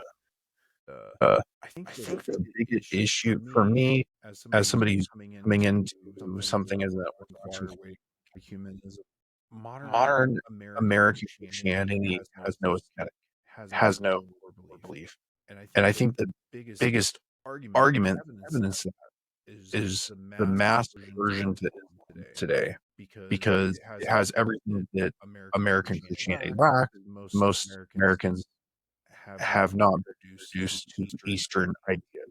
And for the greater part, people have an understanding of Orthodox Christianity is a ethno religion, which in some aspects could be argued that is very ethno based, but it's not truly the case today. And so, because their framework has that, when you show somebody in good practice, such as, you look at the case, there was a Netflix series about the guy in Oregon who had the entire U.S. government going after him. I can't remember the documentary. It was a Sami. Basically, they had a commune. Was it kind of Indian? Yeah. Or Middle Eastern Indian, I think, or Hinduish. I think I remember Ramestein or something. Rajneeshpuram from 1981 to 1988. Wild, Wild Country is the Netflix documentary. How a cult overwhelmed tiny Oregon town. And for me, something that I was missing was those aspects. I think the asceticism was an aspect that American religion just kind of left on the wayside. And people want to rant about that. I feel like your story is very common, and it's pretty common. Again, we talked earlier about how people go to a true Bible seminary and theology school. They're presented with evidence that was not casually, because nobody wants to talk about hard things. It's easier to ignore it. And I think a lot of the aspect is, as we talk about, your walk by faith, not by sight, people like to leave, but it still leaves that room of people will see that. So we can't ignore the elephant in the room because it's easier for us. Asking those hard questions, have those conversations. Like you asked me the question earlier, was Abrahamic religion a copy pasta of Norse religion, which opened up an interesting argument for Gnosticism. So was the question? No, it wasn't a question, but it was just a statement about how when people start looking at these things, they try to find ways that make sense. It's almost like if you go and research any, or not research, but search any bodybuilding video, you'll find montages with Alan Watts, a famous 1960s Eastern, what's his name? Alan. He's got, I know, what's his name? I can't remember his. One of the fitness influencers I watched was always talking about Alan Watts. I finally got into it. British American speaker, philosophical entertainer. Introduced Buddhist and Taoist and Hindu philosophy to Western audiences, coincided with the Second Revolution, or trying to find, a postmodernist escape from a Christian America. He has his own Encyclopedia Britannica. Not to say that you can't find support in that, but you're talking about finding wage stuff. Recently, I just found out this year I was lucky enough to promote to the Air Force. Unlike the Army, E5 and E6 are testing for promotion. Not that you can make it without a promotion statement, because if your command likes you enough, they can give you the highest promotion statement. It's a lot of points. It's like 25 extra points towards your score. There's a cutoff. If you get above that, you promote. So 25 points goes a long way. So it makes it to where you don't really have to rely on testing so much. There's a whole debate in that.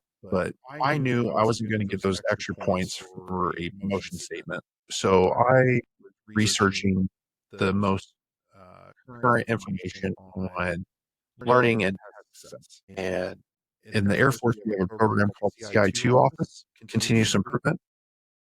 We also have another office called True North.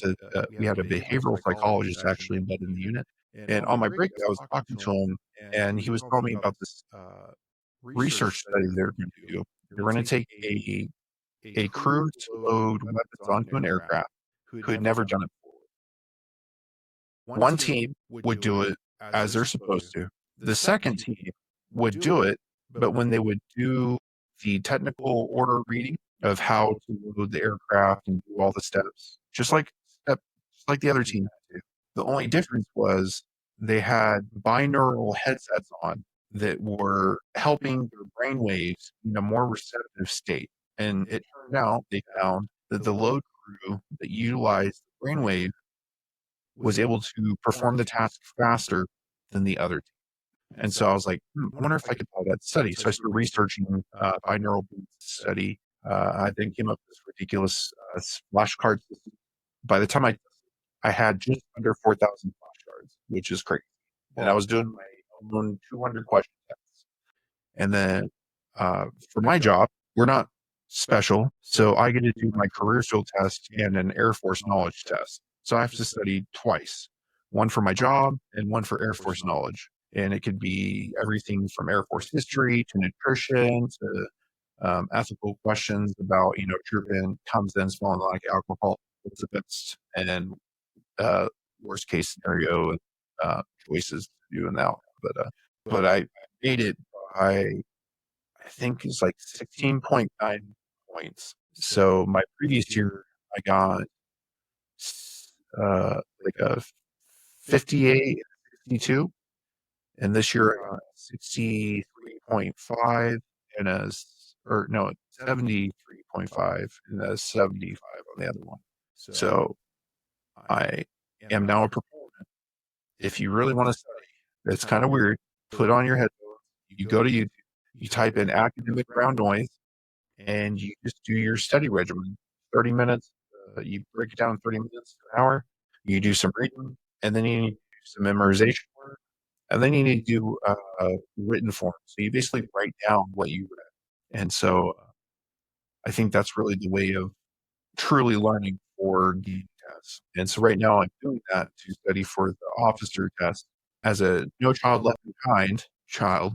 When George Bush passed that, they basically wanted to excel people, students at the time, into education. And so instead of making us do times tables in our heads, they just gave us a calculator because they said everybody will have one. So go ahead and start using it. So it's not that I can't do math. It's just I can't do math without a calculator. So it hindered me in a way. So I'm using Khan Academy, which is a nonprofit organization that has amazing lessons on everything. And so far, I'm powered through.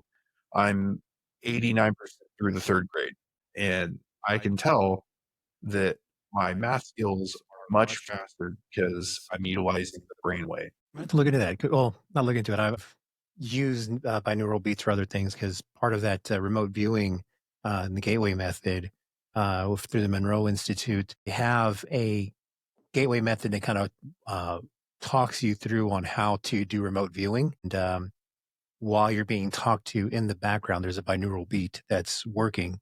But there's also another guy that was talking about it on TikTok, or at least on my feed. And he developed something called the Septisync, which is 7 different binaural beats, which activates your theta, alpha, beta, gamma. I forget the other ones, but it activates all your different brain waves at one time. So then it kind of activates everything that you would be in, from REM sleep, active thinking, pre-sleep, deep sleep, all the other ones. And so with Septisync, though, it's kind of still doing the same thing, trying to get you to be able to remote view. But another thing that I was looking into is the Silva Life method. And in that, there's the alpha and theta sound waves that they'll have. Of course, you have to have a dual headset or dual headphones to be able to listen to it. And one is to be able to activate your brain for thinking and learning. And the other one, I forget which is which, like alpha and theta. And the other one would be to relax your mind. I found a quick website that actually does have a little reference to it.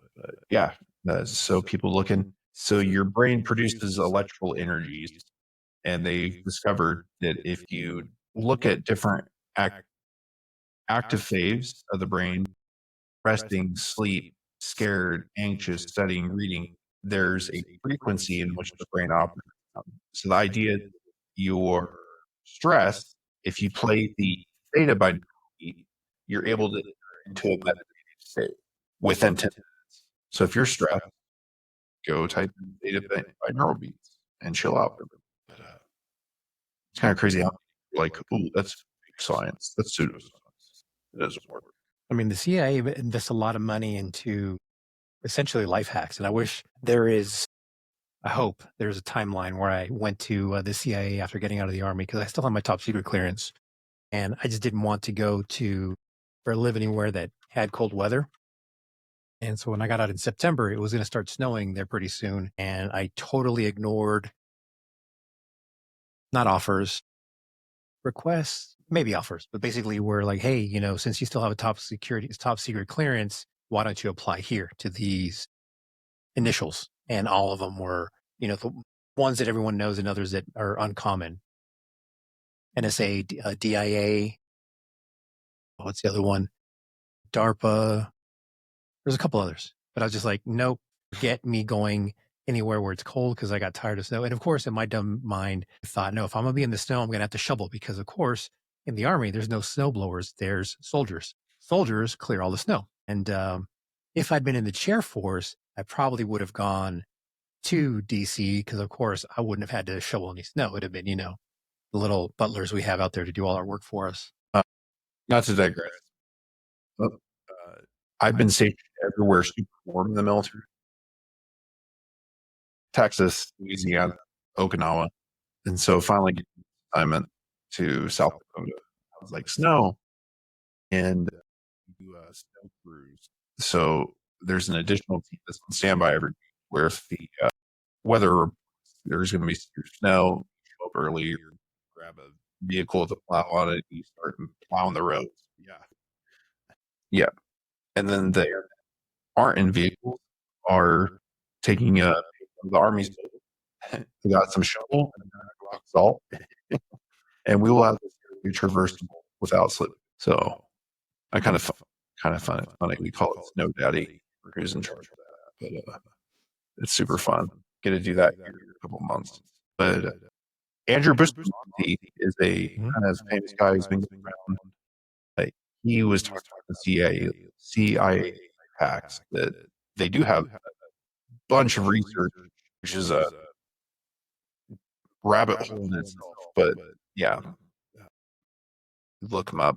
Very interesting. Yeah, Everyday Spy. Anytime I see this, though, the association is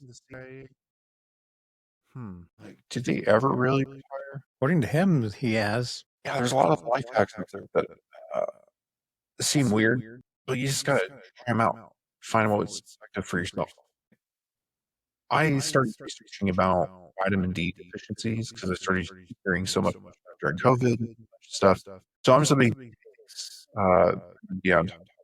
recently back in February, it was looking for something else, but the doctor noted that my vitamin D levels were extremely low, which was interesting because if I'm taking extra vitamin D, why are they so low? Because your body can't absorb it. You still need the sun to actually absorb it. Yeah. There's a whole, how was that, sun your butthole move, where the idea is that if the sphincter gland being sun, it'll produce increased testosterone and reactionary thing. There's a guy named Bra who kind of advised sunning the moon, or mooning the sun. It's interesting. He's kind of a proponent of not utilizing sunglasses when you're outside because if you have sunglasses on, your pupils are not receiving the necessary light to trigger chemical reactions for your body. Like you have to work outside, your shirt off, your body have the vitamin D production and a bunch of hormonal triggers to be off. So it's interesting. That one I've not heard about. Yeah. There's so many little rabbit holes for fitness, and a lot of it is snake oil. And I love when the dudes are selling snake oil, but they're in the back room injecting testosterone on a TRT protocol. What was that? I was trying to spell sphincter for getting sunlight. Unproven claims and risks. To see what AI have to say about it. Solbra. No scientific evidence to support the claims of exposing the one's perineum. There we go. To sunlight increases vitamin D absorption or boosts testosterone levels. Greatest.com. Butthole sunning your wrists and safer alternative. Perineum sunning, what they term it. And then does exposing testicles to sunlight increase testosterone? Survey says. What led you astray from LDS to orthodoxy? So, as I mentioned, this podcast started. I kind of struggled because I was in Japan, which is kind of annoying that I started it in Japan because I kind of got shoehorned because of IP addresses that showed me in Japan. So I lost monetization early on. I was putting through Anchor that was eventually bought by Spotify. Previously, Anchor would make it pretty easy for monetization. Ads, they're going to play ads regardless, but you would get a portion of this ad revenue. So you just needed 1,000 streams. And I was just struggling to get guests on. And because I got into Christian core and music, I'm terrible at it. Currently working on a song right now. I need to stop playing League of Legends. Work on that. I thought to myself, who would be a willing guest to come and talk on my podcast? Not that I want to be a music podcast, but it's something I'm interested in. And Christian musicians turn out are highly receptive to invite. Oh yeah. But then somebody talked about, are you gonna have somebody who's not a musician? So now that I'm back in the States, it's kind of easier. But one of my acquaintances or friends now, he was in Christian Slam. He was a Protestant Baptist. Tagon. I'm gonna say it's the third episode from now, or third episode back. He started talking about it, and then afterwards, my feed on TikTok was what you would call the ortho bro edits. One of the famous ones is shows Protestant praise worship with candle or like lighters and songs and praise on stage, and then it cuts and edit to Orthodox liturgy service of singing a hymn in Russian or Greek. And so I was like, okay, I've been to churches. I'd be interested in, and I actually found one on they actually have St. Nicholas Greek church there. It's been there for a long time. I showed up for a service that was over a year ago, and I have been back to the service. A lot of what I was missing, I felt like I had found through Orthodoxy, a lot of the practices. For instance, Mormons are very repetitive prayer, so prayer from the heart, be guided by the Spirit. The only prayers that they would kind of say that would be repetitive would be sacramental prayers or priestly prayers such as baptism or confirmation, which you have to read verbatim. But everything else, you make it up. Something I struggled with would be like a daily meditative prayer life, and just felt like I was all over the place, or I wasn't in the right mindset. I started researching, Islamic practices and influence that. But in Orthodox tradition, you have daily prayers, and something that you mentioned you were opposed against was repetitious prayers. But for me, I found that the repetitious prayers are more impactful to my spiritual life. I went through a lot of the things last year, and for instance, there's the Jesus prayer: Lord Jesus Christ, Son of God, have mercy on me. Such a simple prayer that you can even break down to just the simplest form, which is Lord, have mercy. And the idea is that you say the Jesus prayer consistently, that it becomes a prayer on the heart that you're always reflecting and giving honor. And so I started doing that. I found that's just one of the instances I have found so much benefit from something that in the LDS theology would be considered taboo. And no, you shouldn't be doing. I go over more. It's just the fulfillment I was missing, and I mentioned it last time on previous podcasts. It's like Maslow's hierarchy of needs. My spiritual hierarchy, I just felt like I was missing stuff. And the LDS talk about they may have the whole restoration of truth, but there's still truth out there, so you should go dig for it. And I kind of thought, like, why should I search for it? Why shouldn't there be something where it's all there? And so I'm currently working through my books right now, very long catechism program. Thomas Hopkins' book. It's a 4-volume series. They are thick and prone. They're pretty intense, but they're written really well. As you're reading, you'll have a question in your head, you're reading, and then it's like he knew you had that question, and he follows up with the statement right there. I've also been reading a ton of academic sources as well. So I kind of wanted to take that approach that I learned through my Master's of Science program and kind of apply it to this new journey. Previously, when you're 14 years old, talking to a Mormon missionary, you really don't know a lot of the world. And while I was in religion, my knowledge as a 14-year-old is completely different to a 35-year-old that I am now. And so, right now, I am shooting towards becoming an Orthodox Christian fully. So I'm attending a Antioch Orthodox Church, metropolitan, based out of Syria, actually. And it's been a really great.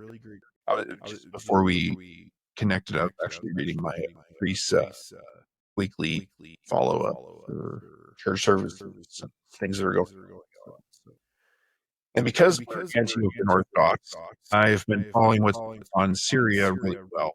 And that is abhorrent what's going on in Israel, the Christians there, what's happening in Syria is the deposition of previous regimes, and Syria is being ran by he's not ISIS, he might as well be basically calling for Logan martyring Christians. But yeah, it doesn't show background. I have a prayer corner in the room. I just, with icons and everything, I just feel like what I was missing there. And then the experiences of going to church and feeling like home, and I'm not distracted by people fumbling through a talk. I'm there with energy, and we're going through the prayer together. And my wife's Catholic, so I was researching through the Catholicism and stuff. And that's a whole argument. I kind of want to get somebody who's very knowledgeable Catholic and Orthodox on and have a debate, kind of host that. I think it'd be very interesting because that isn't all an argument or interpretation of historical events of who's right between those two aspects. But Yeah, that was another thing with my frustration with Catholicism. Mainly was that a lot of the prayers that were repetitious were nowhere in the Bible, or no one could show me in the Bible where it was, or if they wanted to, like, oh no, well it's in the Latin version, but we didn't translate it, or whatever. Like it was always some type of excuse, or I felt like it was a lie, a lot of lies with that. And then the whole thing with Catholicism is the focus on saints. Pray to this saint for this specific reason if you're traveling, or if your pet is sick, or if you're sick, or if X, Y, or Z. Like there's always a patron saint for whatever. But of the commandments is you will have no other gods or false idols before me. So why are we praying to idols? Why are we praying to deified humans that we can't really prove were deified, and praying to them to pray to God for us when, again, JC told us, you go through God through me, you go to God through me. The other one that you touched on was Maslow's hierarchy of needs, was actually plagiarized by, I think it's Blackfoot. I know it was Indians, American Indians, but he spent some time with them, and then he left out the bigger picture, is that the hierarchy of needs is to actualize yourself and become a better you. But then by becoming a better you, then you can contribute to the tribe and make the tribe better by being the best version of you. And that's completely left out in his pyramid. So just wanted to touch on that, or something for you to look up or look into. yeah, people had what was that weird? It was a weird class. We went over a bunch of stuff, and we actually had to look into that. It was I'll probably hold it. No, it's time wasted. But it was like a psychology class, basically. It was a requirement for my degree program. My school required it, so I was like, "Oh, this would be terrible." I actually really enjoyed the class. I got into sociology, and yeah, that was one of the things that talked about. It was kind of modern circles. People talk negatively about how he did leave that out, because the idea of those hierarchy of needs is a community is technically a collection of individual nodes. And if one node is not an electrical sense, you have one fuse that's messing up the entire house. So the idea is you can have synergy throughout the system, everything is optimized. And so understanding where those needs are and filling those needs, there's almost sort of like a communistic argument of predetermining people's paths in life, but that gets taken negatively. Like, Sergey, you'll be a trash collector because we need trash. Not everybody can be a doctor, scientist, or astronaut. So somebody has to, take his mental task. But there is an aspect that does argue that technically a true communism would be finding what people's aspect of life and utilizing benefits as a whole. Yeah. And that's arguing that, or seeing from a capitalistic lens of how communism was or portrayed to Americans from Russian. But if you look at the most indigenous Americans, Native Americans, however you want to call them, their tribe survived and did well until we came and ruined it, until, the white man came and ruined everything for them. But, they had a sense of community. There was very low crime other than, disputes and fights and small wars or skirmishes or battles over, hunting grounds and whatever. But that's more, again, tribalistic nature. But again, every major society has had wars against other groups or other groups, creeds, religions, ethnic groups, what have you, for resources. So, it's not that far off. But the tribe by themselves or the community themselves or the nations that the tribes contributed to, they were all healthy, happy, and prosperous. They had no wants. All their needs were met. Or usually their needs were met as far as food and shelter. So, what else would they want other than to just be nomadic and be happy? Don't you hate that? You have something, you're like, yeah, you can't. It's right, like here, but you can't grab it. It's like that one movie you bring up, and then everyone's like, "Oh, I know that." You can't figure it out.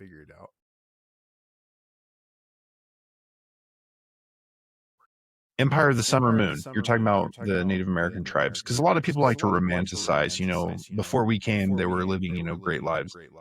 I would highly suggest reading The Empire of the Summer Moon. If you can't read it, they do have a really good audio that's on Spotify and I believe Apple and a bunch of other podcasting stuff. Not podcasting, those reading services. It's about the Comanche Nation, and that is a phenomenal, which basically also goes to the aspect that we did run life here because we brought horses. And previously, the Comanches were the underdogs of the tribes.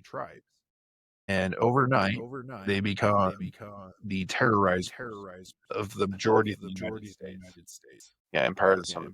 Really great book. Rise and Fall of the Comanches, most powerful Indian tribe in American history. And the audio narrator, he does a really good job. If you have a long road trip you have to go somewhere, pop that on, and you'll be 100 miles past where you should be. David Drummond got it, or getting it. Yeah, what was his name? He's on Fox all the time. He's a historian. He has the real history of the Wild West, which was crazy. Reading or hearing about famous American events, but providing a larger picture. The Lone Ranger was not a white guy. No, it was actually a black.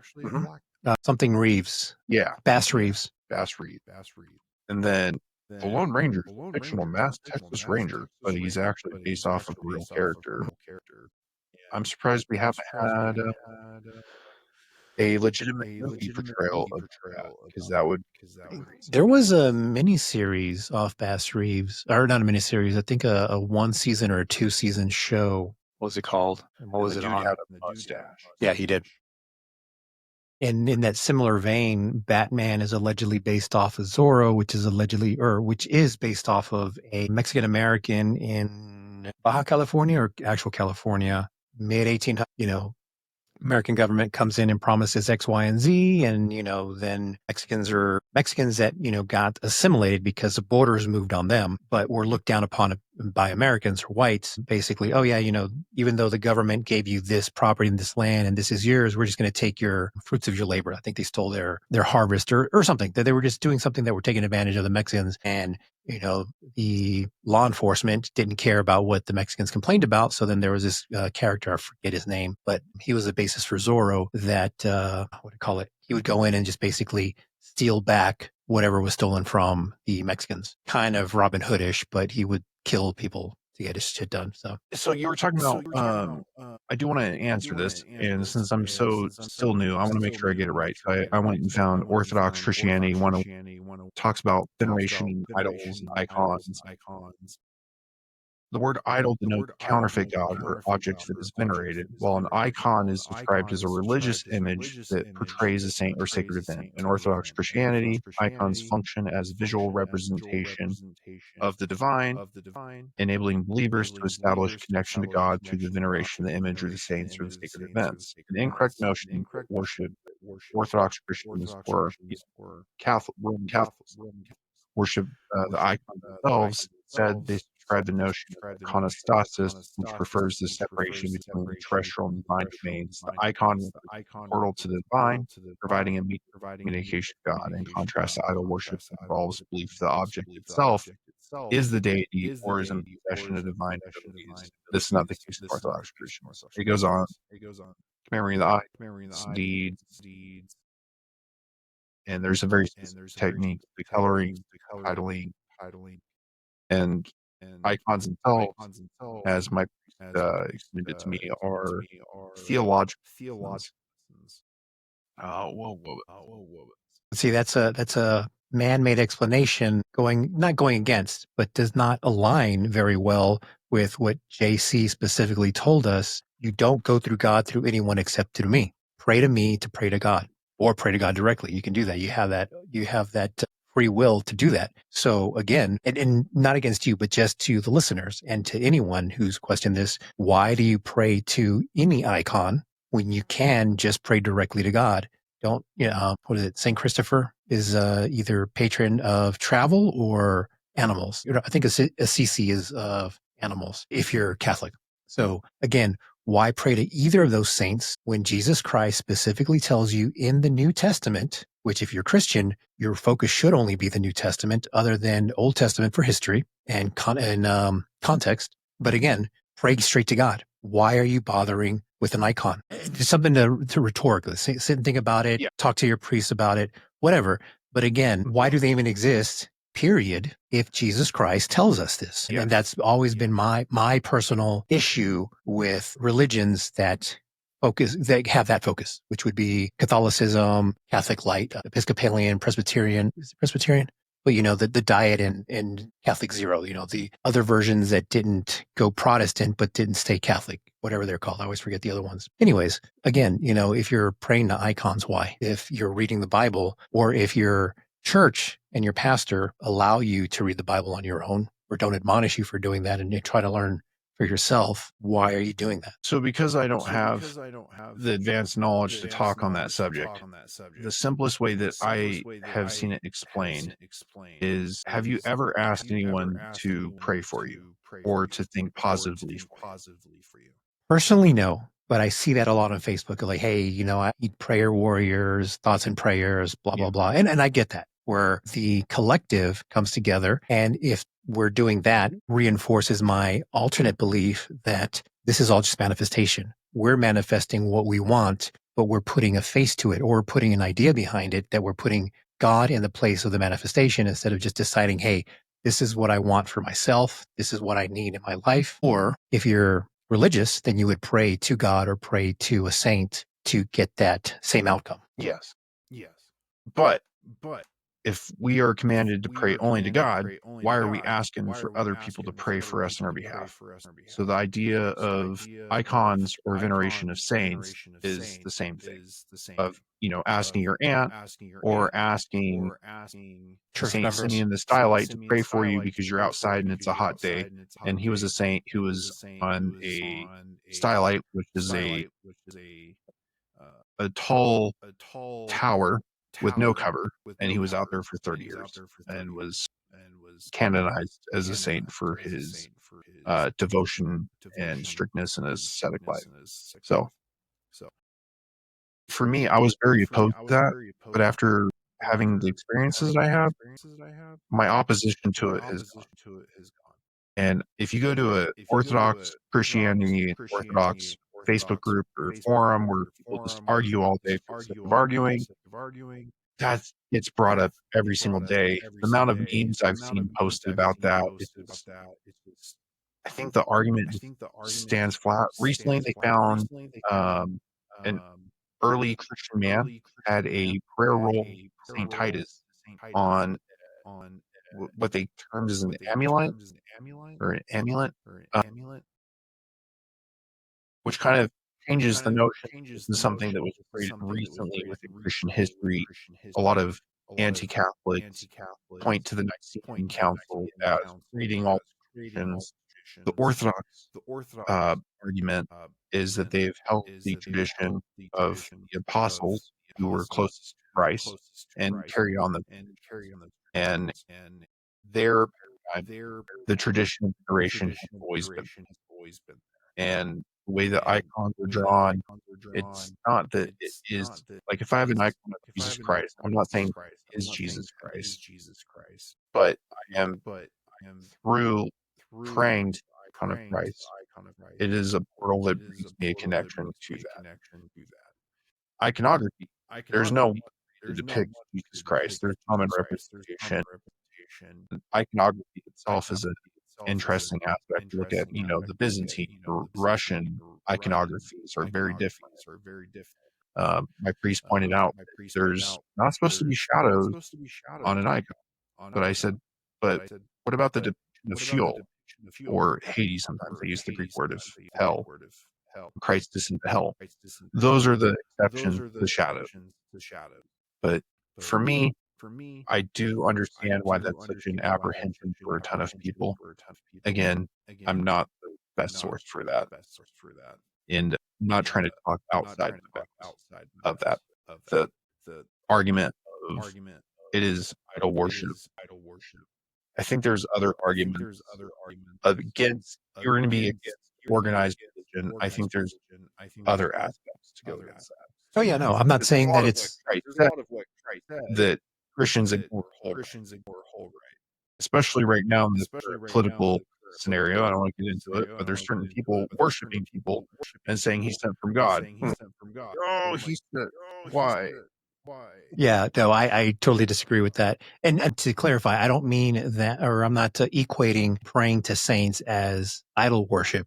I'm just saying JC tells us pray to me to pray to God or pray to God, A or B, right? And then the creation by man for icons that kind of, I'm not saying subvert, but I can't think of the word that best fits, but essentially, why are we trying to circumvent when we can just go straight? I'm not diminishing faith or those who have that faith or those who do it. Go ahead and pray. To the listener, please don't think that I'm saying you're wrong. I'm just asking you why when you can go straight to the source. It would be kind of like, why go to a water fountain and fill up your cup with water when you can just drink straight from the fountain?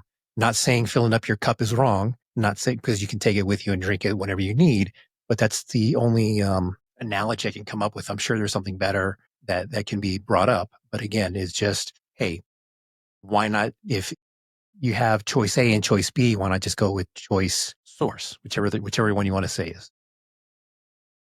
There are more better resources, which when people, I want to talk about this, digress. When people say they research stuff, there's degrees of research out there. There's me going and asking you a question. There's me going to Google. There's me going to a library. And then there's me conducting an actual research in controlled environment, looking through it in an academic source. But if you want to read more in it, Orthodox Christian Information Center is pretty, what's the word? Exhaustive. He's actually in here breaking down utilization of Strong's concordance to the words and homage. And it's a pretty long read. Not going to cliff note that, but I am started linked on because he goes in so he even brings up councils, but I do see the argument. I just, from my perspective, it's just not an argument that has weight from my personal experience. But I did share a link. So I feel like you would be interested in reading that. Yeah, I'm looking at the icon fact right now. Has that mentality of you're To quote Joe Rogan, I'm not married to my ideas. I'm willing to accept change. So, which I think from a scientific perspective, would you feel like you have my perspective of you is you take a very analytical approach to things. So, But even with that quote of "I'm not married to my ideas," even if you were married to your ideas, I mean, nowadays you divorce can is still so cheat on 'em. easy. You can still Yeah, cheat on 'em. exactly. Or you can cheat on them or whatever, you know. So Yeah. that's not the best analogy. I think there's probably something. There's always somebody that can explain stuff better or say it better. But Oh yeah, I know I don't know everything, and I know enough to know that I know very little. So I'm always open to learn. when I was interested in pursuing a PhD, which I was really close to, but I was like, I kind of messed it up. There are online PhD programs that are pretty credible. For me, though, I really wanted to have a lab and in person, so I would have to have separation or permissive program. Right now, they're not open because it turns out Air Force only cares to give that opportunity to officers. So, which I have asked. Can you go to OCS if you already got your degree though? Yeah, but you do that force test, and then you have to do what the Army loves, promotion board. And not to say it in a crass way, but it's kissing your ass, and hopefully they like your ass kissing the mess. Yeah. And you go to OCS, and on top of it, it's kind of crazy. It's pretty competitive. This base here that I'm at actually had people last year commission, which is crazy.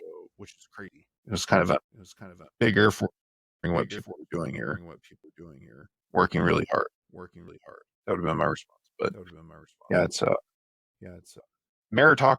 People talk about, oh, our society should be more meritocracy based. I was like, I know you weren't in the military. That's what I know from.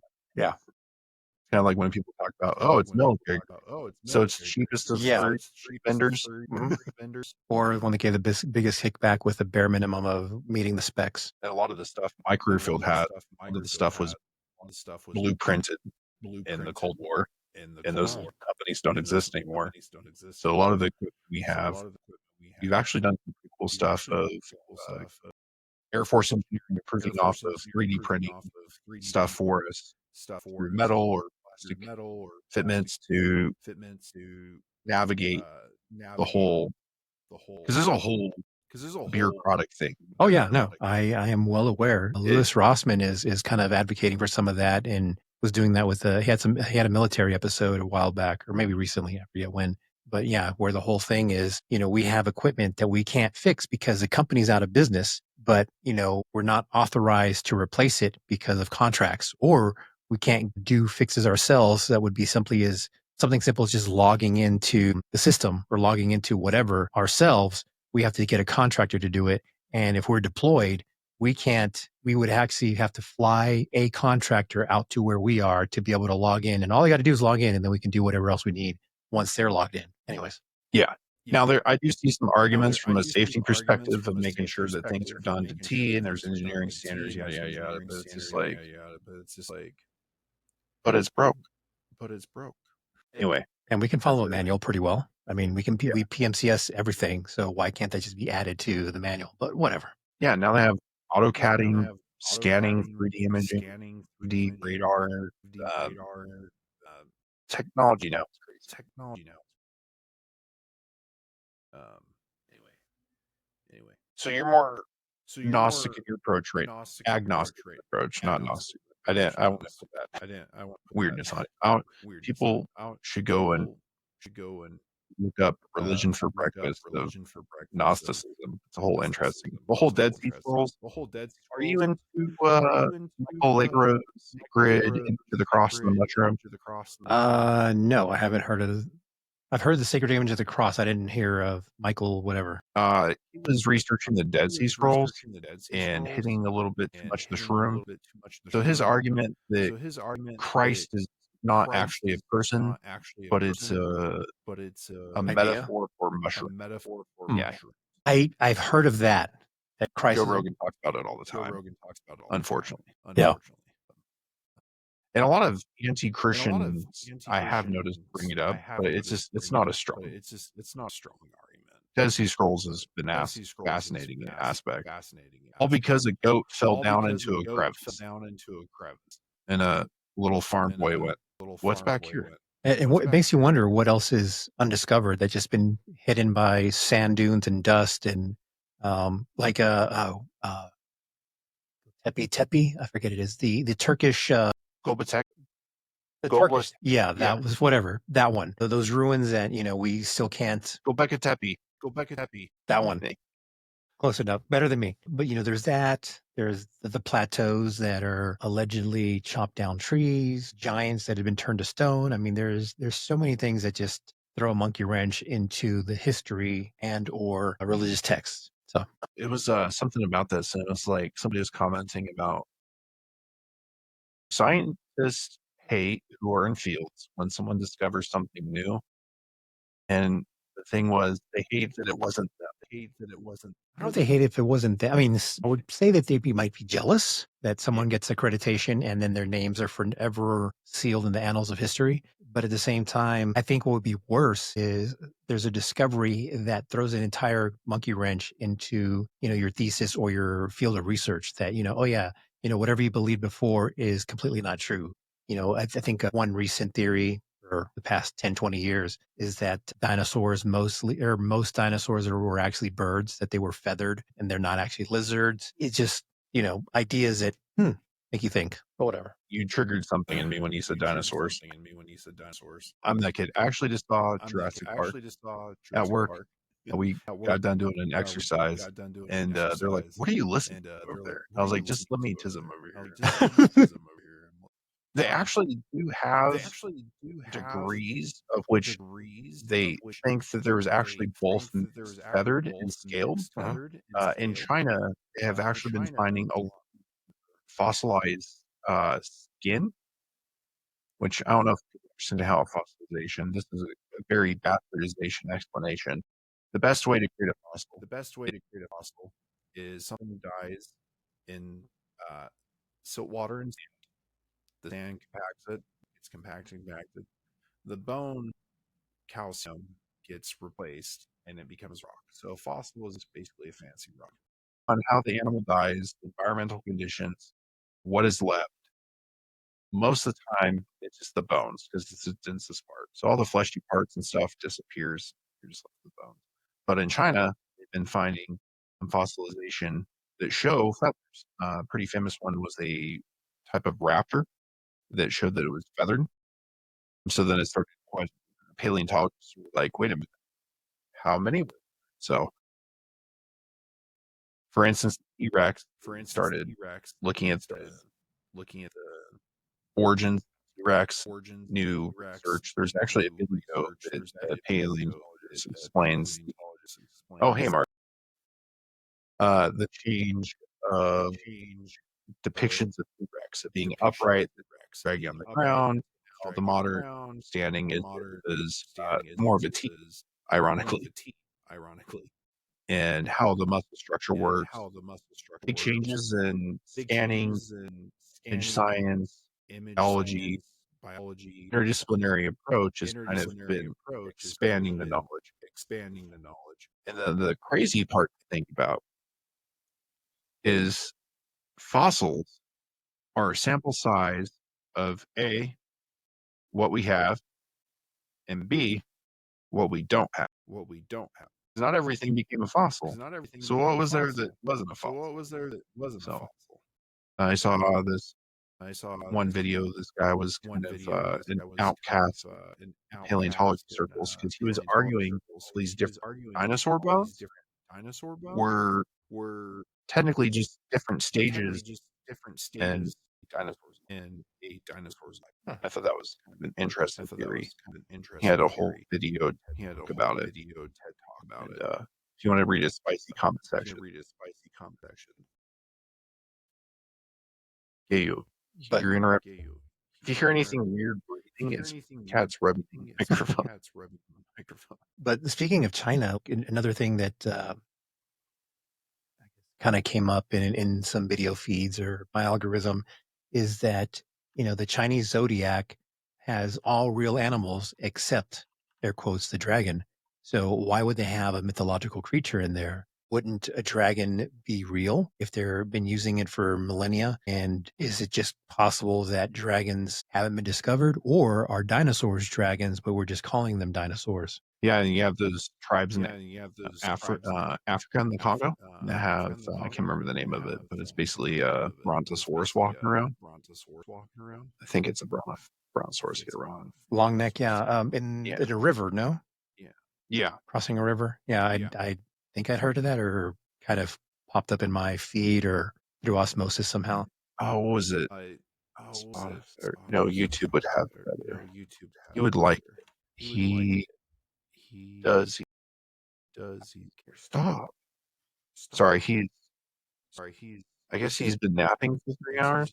Realized that you're talking with somebody, so he's like, "Let me go run." I'm scrolling through my YouTube. Oh, Spotify. He talks about stuff like this, about like the Native American tribes and mythos of giants. Recommended a channel called Wendigoon. That's something else. Somebody who's a small podcaster and he's done podcasts. It's kind of annoying. People that have millions of dollars to throw in podcasting, they always get their stuff seen first. They're what first? They always get prioritized. Yeah. You just need to get better as CEO and no, it's I'm pretty sure I'd be big if I had $1 million to throw up this episode and in-person recording. Like, look how many started doing podcasting, like the John Byrne. Yeah. Especially celebrities. It's been annoying with celebrities that really didn't have a background in it.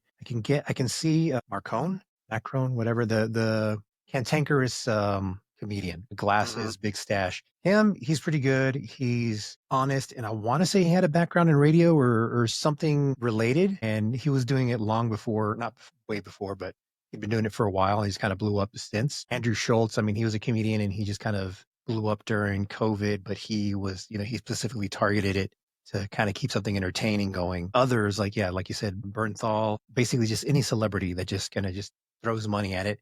And all they do is just show up and talk. They don't do the SEO. They don't do the editing. They don't do the uploading, the commenting with, or engaging with socials and all that other hard work, which is, part of the job. Secret. It's not Secret Origins. Come on. It's like the cabin. There's cabin in the, this isn't going to bother me. He talks about a bunch of stuff. It's just, it's interesting when you start looking at that. I think the biggest one to learn to is, right. I see that. You would say, right. Mental filing. I'll share this. Like, I put this on when I'm cleaning because it's like you're focused on other tasks. It's just kind of silly to have it on the ground. And he's actually got really good. So, got a recent one about the terrifying skinwalkers or missing in the Yosemite cluster or the mystery of the Murray or abducted by Bigfoot. He made, I don't know if you've heard of Trotaria. Trotaria, the idea that we're essentially 100 years behind here in the U.S. Yeah. The major cities. Because he's like, I really like these ideas. This is really stupid. Like, I think it's Terraria trying to explain that the Mormons found the temple, but there's literally pictures of them building it step by step in Salt Lake. But these Terraria guys were like, no, they faked it. Well, some of them argue that the air quotes building of the buildings, or the construction of the building, is more of maintenance. And what we're seeing is like scaffolding built to do cleaning and updates to make it look like they were doing the work. And so, you can't prove one way or another, because you can put scaffolding on anything and make it look like it's being done now. For example, skyscraper or ironwork picture photography with a bunch of guys with their lunchbox sitting on red iron, the wrought iron, the iron work for a skyscraper. I want to say like 1920s, 1930s, was actually staged. It wasn't really like on the set or on the job. It was, a staged photograph. And so if they can stage a photograph nowadays for publicity, for, safety or whatever they want to call it, why isn't it possible for any entity to stage construction 300 years ago? That's a lot of work. That's a lot of work. It's like those It's like the those the moon landing is faked. the moon landing is faked.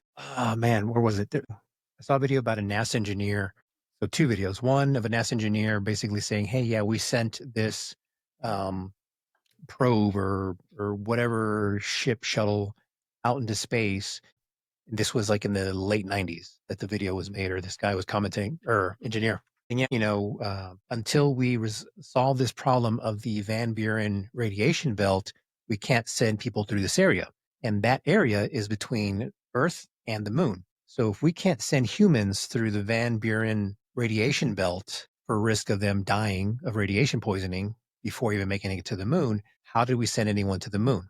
And then there was another video that I saw that a man was retelling the story of his father making a deathbed confession that his father was an MP at the base, which I want to say was in Colorado, but he was an MP at the base where they filmed the moon landing, and he had to kill a man who was either going to tell or was trying to record or whistleblow what they were doing there. And there is military documentation that a man died, but they changed the cause of death. It wasn't like a gunshot wound, it was something else. But there is a man who died on the exact same date that the father claimed he killed a man as part of his line of duty. And so he was sworn to secrecy, and he finally at his deathbed, confessed this to his son. His son recorded bits of it, I think an audio recording. And then this video surfaced here in the last few years that was made 10, 15 years ago. So anyways, so I still have hesitancy to believe about the moon landing. Another whole conspiracy is Stanley Kubrick's Direction of the movie and direction. Yeah, The Shining was his admission of, him faking or creating the Apollo moon landing based on like front screen or front loaded projection and how the moon landing was portrayed. So just went to other stuff, but whatever. Who knows?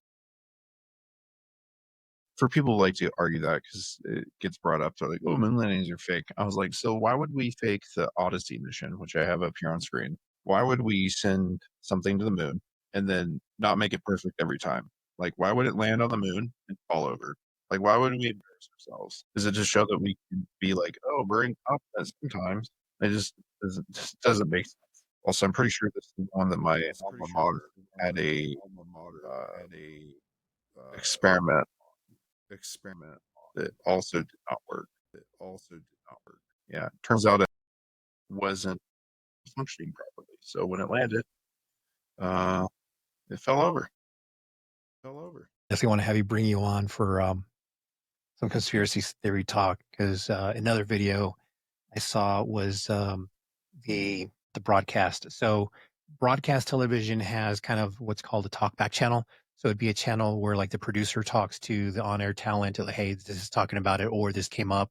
So whenever like newscasters, they have an earpiece, and whenever they have a breaking news, it's not like someone brought a piece of paper to them. It's a producer talking to them through a headset or through the earpiece, tell them, hey, this just came up, start talking about this or whatever. Also with like a morning news, TV, whatever. And so that talkback channel, there was a recording of the talkback channel that was not broadcast because it was recorded internally. And essentially there is allegedly a CIA person prompting when the astronauts were able to talk, where it would be, they were simulating a delay between the conversation. So it would be Houston Command Center saying, oh yeah, blah, blah, blah, blah, blah, XYZ, pause.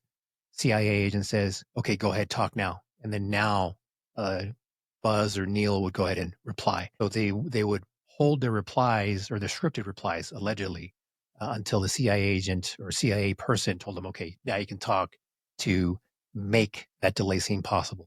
If I come across that again, I'll send it to you. But I mean, there's not evidence. There's video and audio recordings, whether it's evidence, true or not, that kind of, from my perspective, casts doubt that we actually landed on the moon. I look at conspiracy theories as thought experiments because there's been messed up stuff like Tuskegee experiments, for instance, American history. American government intentionally transmitting syphilis as a test experiment to see as biological warfare and weaponry, and then denying that it ever happened. But did you see this? A prominent globalist, so somebody believes the Earth's globe. Got a bunch of flat earthers, and they went to Antarctica. There's pretty few videos of the flat earthers realizing that their paradigm is just a fun thing to talk about and not actually.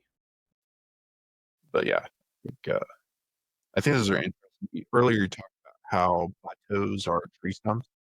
It's just, I think those are fun podcast things to talk about. And some of them, my conspiracy theories are like the Titanic was sank on purpose.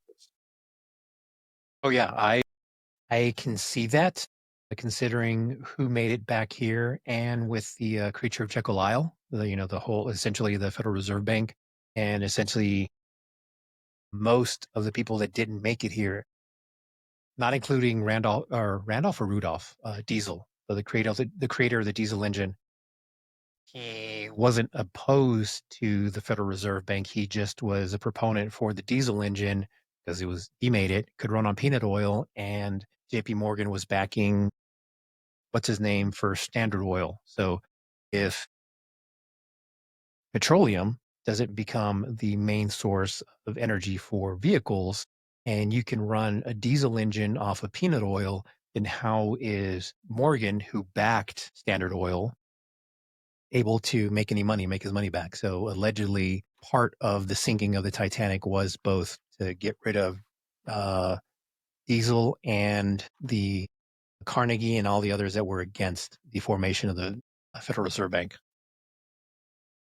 Now, the Skeptoid podcast actually talked about the history of hemp, hearst, and prohibition. So the argument is that the paper mill or the Marijuana Tax Act in 1937 all started because a paper tycoon realized that if hemp can be turned into paper, his tree farms would be worthless overnight. And he worked with a bunch of people to basically get the perception around marijuana vilified in the American imagination and make it to where they could pass laws that would make it criminal. Marijuana tax ban, tons of millions of acres of timber. There's tons of information about products, hemp oil, same kind of thing. Those are the theories that lately I have inclined. And this one is really not a conspiracy theory anymore. It's kind of a actual retelling of the paradigm, especially reefer madness, cautionary tale of people murdering people on marijuana. Meanwhile, we have people that do marijuana, want to talk about tree stumps or plateaus. But yeah, okay. We've been going about 3 hours here. Talked about a bunch of stuff, and trying to remember almost 3 hours will be very hard. If you can, I think Riverside can make a transcript, and you can copy pasta that transcript into AI and have it make you some show notes, and Yeah, you're good to go. I'm pretty sure they will tempt me to get the pro version that does that automatically for you and give you recommended tips and stuff, which, I would be okay with paying that if I do this. I can justify that as a hobby for doing this. Potentially, dangle that. I was explaining to somebody previously about how monetization works on Spotify right now. Basically, you have to have 2,000 every single month watching your podcast. You have to have a certain amount of downloads, streams, and playthroughs over a certain amount to get into the entry level monetization. Earlier, we were talking about AI. YouTube recently announced through a new Google policy the videos on YouTube that have just like shorts that get millions of views, where they take something that's basically plagiarized or copyright violated, and then they throw an AI voice reading it. They're going to start going after those people. Good. uh, Make which them is work for their great. money. This would be interesting for you. For Spotify, they did that for AI based music. Because what people were doing is they were gaming the system, creating white noise soundtracks where songs would be, I think at the time, songs had to be over 30 seconds in length to get monetization. So they would create 31-second songs.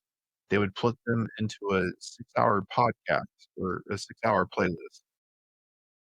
And then it would just play and play and play. And then, oh, you're having trouble falling asleep at night? Oh, I've got this great podcast. You don't know that 400 songs in 3 minutes. Yeah. So somebody's trying to get big. You don't get revenue. They're paying, this anonymous entity. It's probably a troll farm somewhere doing that to make extra money on the side. Oh yeah, there's also a small cottage industry on hiring Indians, Pakistanis, Hindus to essentially play and listen to your music, but they don't have to listen to the whole thing. It had to be, I think they had at least 1 minute long songs, 1 minute to 3 minutes, and they would listen to at least 15 seconds and then fast forward and listen to a whole one, 5 seconds. So they had to listen to at least 5 seconds to get monetization, but they had to keep listening to your whole library to get it. And they can't skip every song. So they'd have to skip. They figured out whatever the algorithm was calling for, but they would play 5 seconds, 30, a whole minute, or the whole song, 3 whole songs, 30 seconds, 5 seconds, and just kind of shuffle around between that. They just have people just kind of just clickbaiting or mouse clicking. So it actually seemed like an actual user was doing it versus an algorithm or a bot. So yeah. That's crazy the way people do. And it would only cost the creator $40-$50 a month, but they could end up making like 6,000 if they had enough of them. So like every tier for every 100 clickers, it would cost them like $20. So for $100 a month, they could get $3,000 to $4,000 in revenue from false clicks or false listens. Yeah, there's a couple of those that are on TikTok about how to get big. Because previously, it used to be easier to get monetization off of live streaming. Now they made it just ridiculous because they realized they're paying out too much money.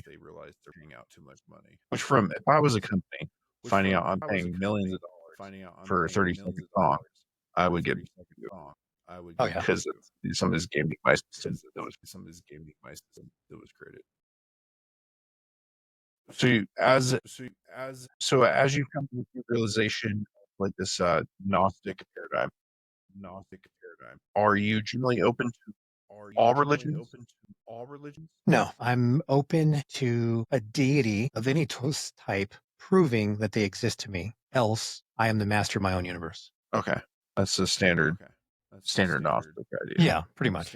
Which I think when a lot of people say they're atheists, they actually mean they're agnostic. Yeah.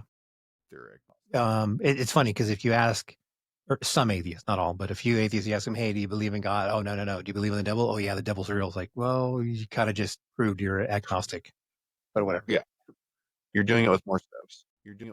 But if you had to pick between the two, more fun, I guess, at parties. Yeah. Agnostic, you're just like, oh, he's a snob. Yeah.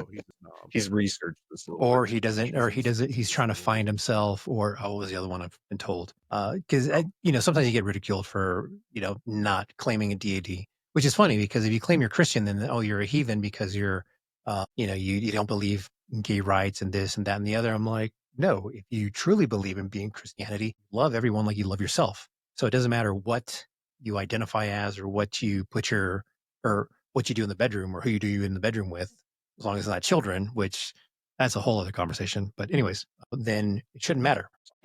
When I was researching stuff years ago, really don't like using that word. There should be for like academic research to just like investigating religions. I kind of claimed I was agnostic because I would see these things and I have ran into a lot of people such as your background with a similar story. Why do you feel that the argument comes down to this deity must explain itself to you or prove its existence to you? For me personally, I've had some instances how can I make it short? So after all the College of Biblical Studies stuff and trying to become a pastor and having my own podcast, I've run into clairvoyants, people that can see the other side or talk to spirits or whatever. And in the conversation, they would interrupt the conversation and say, hey, look, you've got something around you that wants to talk to you that needs you to do X, Y, and Z. You need to open up your third eye. Hurry up and do that. And then other conversations of people that basically tell me, hey, the deity, or sorry, I had been personally praying or saying a mantra each night to try to open up my third eye because as a child, I was able to talk to the dead, a whole other conversation, but I was able to talk to the dead. And this person had no way of knowing that story or knowing about that or knowing that I'm no longer able to talk to the dead or see things. And so they're like, hey, look, you need to hurry up and open up your third eye so you can start seeing and talking to things again because XYZ wants to talk to you. And or other clairvoyants would say, hey, that prayer that you're saying every night, the answer is yes. They will help you. Something will help you out there. And the entity that's willing to help you is Santa Muerte. And so I said, okay, I'll give it okay, fine. I'll give it a chance. Try praying to Santa Muerte and see if she can do anything for me to help me open up my third eye and help me become rich in a sense. Supposedly she's able to, if you have her favor, she will make you successful or make you live for a long time. And so I said, okay, fine. I'm going to do these things for you as a prayer offering XYZ for you to venerate you, to deify you, to give you glory. And I just want these few little things to open up my third eye, to do X, Y, and Z, blah, blah, blah. And followed through with what I was doing for a while and nothing came of it. And so eventually I was like, you know what? After going through that with Santa Muerte and with seeing all these videos about like gateway process, remote viewing, open up your third eye, pineal gland, all those other things, I decided, you know what? I don't need you. I can do this on my own. So unless you can prove to me or fast forward my progress, you are not real. You are useless to me and you can't hurt me. And so far, I haven't had any bad luck. I haven't had any illnesses. Because more often than not, some people who truly believe or truly have faith or do help her out or do favors for Santa Muerte, if they pull away without her permission or without her consent, they usually end up having like a lot of bad things happening to them, like getting cancer, losing their teeth, losing their hair, losing their job, losing their career, all kinds of bad things happening to them. And I essentially said, you know what? I'm not going to allow you to do anything bad to me because you can't prove that you are worth being deified or worth praise. And this has been over a year now. Nothing's bad happened to me. I haven't died, haven't been hurt, haven't gotten sick. So if a demigod or semi deity can't hurt me or can't do anything for me, then I have no reason to have faith in it until they can prove that they're worthy of faith. Okay. Okay. Pretty easy explanation right there. Yeah, Santa Muerte, rooted in Mexico, patron female, death saint. I know she's very popular amongst the cartels. A lot of they kind of do a mix of Catholic and pagan stuff. Just interesting conversation. That's his tattoo in Spanish. Not what I thought. Here's a question though for that argument. Let's put yourself in the shoe. Omnipotent, omniscient. What's the other one? Omniscient, omnipotent, Omnipresent. There we go. Somebody's doing that. There's really no benefit to really care about them doing that. Yes and no. So generally, no. However, these clairvoyants told me, hey, Santa Muerte wants you to open up your third eye quick, fast, and in a hurry because she wants a direct line to you, right? So it's kind of like saying, it'd be like me telling you, hey, your CEO wants you to go talk to him tomorrow, but you need to go see him wearing an army uniform and don't worry about what anyone else says when you go on base. Just go in an army uniform, but you have to wear a Marine insignia. And when you go in there, you have to walk in backwards and salute him. And once you do that, he is going to give you everything you need. He's going to make you an officer. He's going to send you to OCS. He's going to sign off on everything. You're going to get your OCS school the day you show up like that. So I do all the process. You do the whole thing. You show up there and your CEO tells you, oh yeah, here's your sign off sheet to go to OCS, but he doesn't hand it to you. So you did what you were expected of, and he has proof that here is your sign-off sheet to go to OCS. What would you do? That'd be crazy. Exactly. So it's like I have literal, or not literal, I have not proof, confirmation from different sources and different people that yes, this is going to be done for you. You just have to do ABC. And I do ABC, nothing happens, good or bad. It's an interesting, you would say a scenario like that is described as seeking a sign. And that is a theological concept and debate that if you start looking into theological circles is its own realm and its own rabbit hole. And I think that's really interesting. I'm not really sure where I stand on that whole concept and aspect for even with the question I asked you, trying to prove the existence of a deity that's all powerful, all knowing, and everywhere, and then it not happening as being a sign. In science, you learn just because you don't get a result doesn't necessarily mean there isn't information there. And so, personally, I would be hesitant in making the claim that, oh, there is, because nothing has happened. People do that all the time. Right. Dude who he got famous on TikTok of doing all the black stuff, have the witches pray and, nothing's going on. Testing the waters, influence, and nothing happening. He's like going to weird occult circles to find the most objects. It's like, oh, this is guaranteed to have something to you, and nothing's happened to him. So.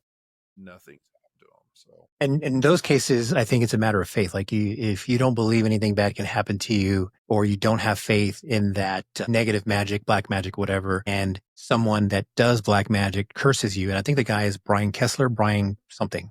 But anyways, I think it's kind of like the other side of the coin, where if you don't believe, then nothing's going to happen. But I went in with good faith, like, hey, these people are coming to me and telling me, hey, those prayers that you're asking for are going to be answered. You just have to walk this line or go down the street, make a left and make a right, and your prayers are going to be answered. I'm like, okay, if there's no possible way for anyone to know that I have these prayers in my mind, not writing them down, not saying them, it's not an algorithm. It's not like a computer is telling me this. It's random people that I found on Podcast Guest Exchange, on Facebook podcast groups to come onto my podcast, have a conversation about clairvoyance, about their experience and how they learn, and then them stopping the conversation to tell me, hey, this deity wants me to tell you this, wants you to do ABC to give you what you want. I don't know what you want. I don't know what you've been praying for, but your prayers are going to be answered if you do ABC. Fine. I'm going to go ahead and do ABC because I already had at that point faith that I want to do something, that I want to open up my third eye, that I want to have these conversations. So if I want to have them and the deity wants me to have them, I have the faith for this to happen. Now my prayers are about to be answered. I do what the deity wants me to do and nothing comes of it. And I continue doing it, not just like, oh, I'm going to do it one time. I continue doing the prayers, the offerings, everything that was requested of me, and nothing comes from it for months. Not like I did it for a couple of days, but continue. And the way it was conveyed to me is as soon as you do ABC, you're going to get your answer. Not you have to do ABC for years, for months, for weeks. Do ABC one time, you're going to get what you need. And so continually doing causes me to lose faith, causes me to say, you know what? This isn't worth it.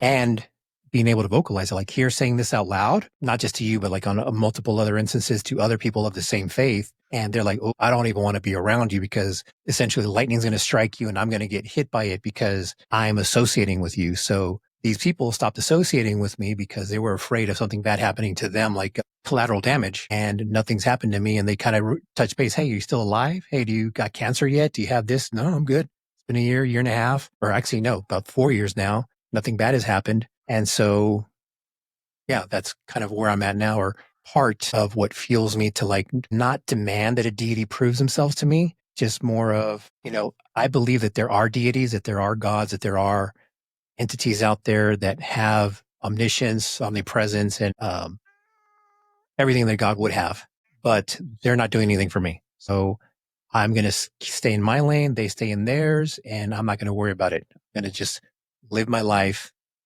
and enjoy it. Sorry, I didn't mean to chuckle. My cat Mario was meowing in the microphone, and with my echo, it sounded like he had auto tune.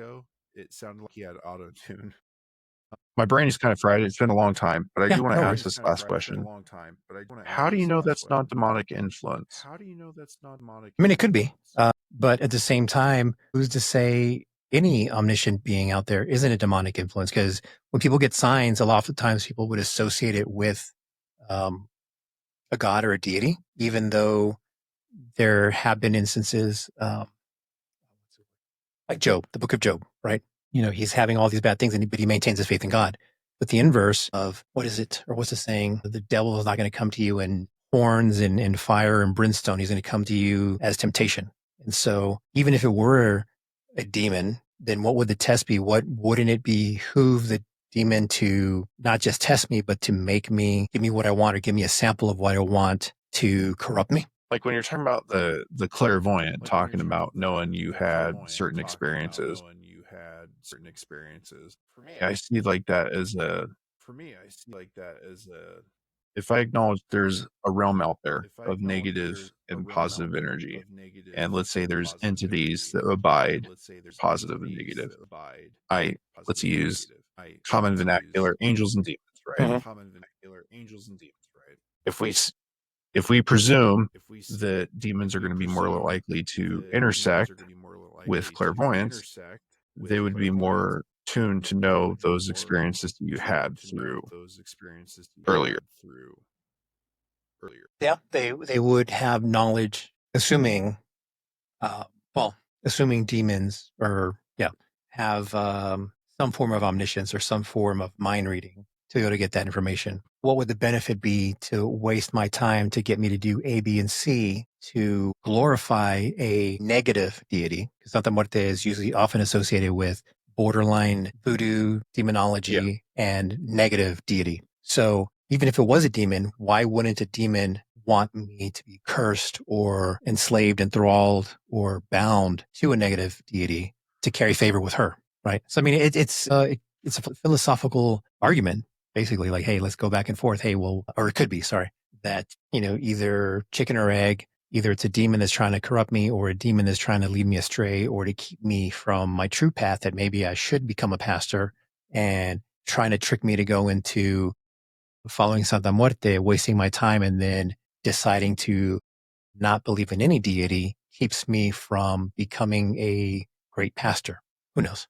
Just screen shared that for the listeners and viewers. Really think, digressing, podcasting improved with video. Yeah. I do know that a lot of the times I do watch podcasts that have video, but most of the time I just listen to audio feed, and including my own, because when I'm driving, I'm not watching a video, because that would be illegal. Right. And dangerous. Yeah. I get distracted enough driving out, which is crazy.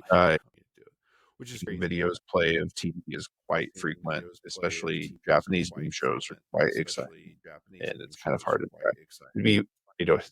be sitting in traffic at night and seeing everyone's TVs on and the taxi cabs inside. Everyone's watching shows and movies, or baseball is a pretty big sport. Sumo's a pretty big sport, and seeing a bunch of people watch that. But yeah. Well, I appreciate it, Gallo. It's been a very exhaustive podcast, almost 3 hours. We'll see how it gets trimmed down. I'm excited to try Riverside, but I appreciate your time. You're welcome back. So yeah, is there, do you have a Substack? Do you post on Reddit? Follow you? Actually, I've been meaning to do a Substack or Medium, but for the time being, you can just see my machismo, sexist points of view on Reddit. Gallo dash or dot, I forget, but it's gallo.s.chingon. Same on Instagram. So I don't post much there, but you can message me on either platform. I'm down to shoot the breeze with you guys, have a discussion, have a conversation. Maybe you can change my mind, or you just want to cuss me out. I got thick skin. I'm Gen X, so you can't hurt my feelings, but I'd definitely be open to have a conversation, because one thing I firmly believe in is once you're dead set in your ways and not open to new ideas, you start to get old. And I don't plan on getting old until I'm like at least 120. Or unless you're like the guy was the Brian Singer who's like trying to de-age himself with his vast wealth. Vast wealth. No, he does it. Yeah, it's crazy. But yeah, this has been real fun. I'm glad. I jinxed it. I said my cat Mario when it comes to hello. Your last time, he did. Made as a present now. Yeah. I appreciate your time, sir. You have a good evening. You too, Logan. Thanks so much for having me on. And you say we just chill here real quick.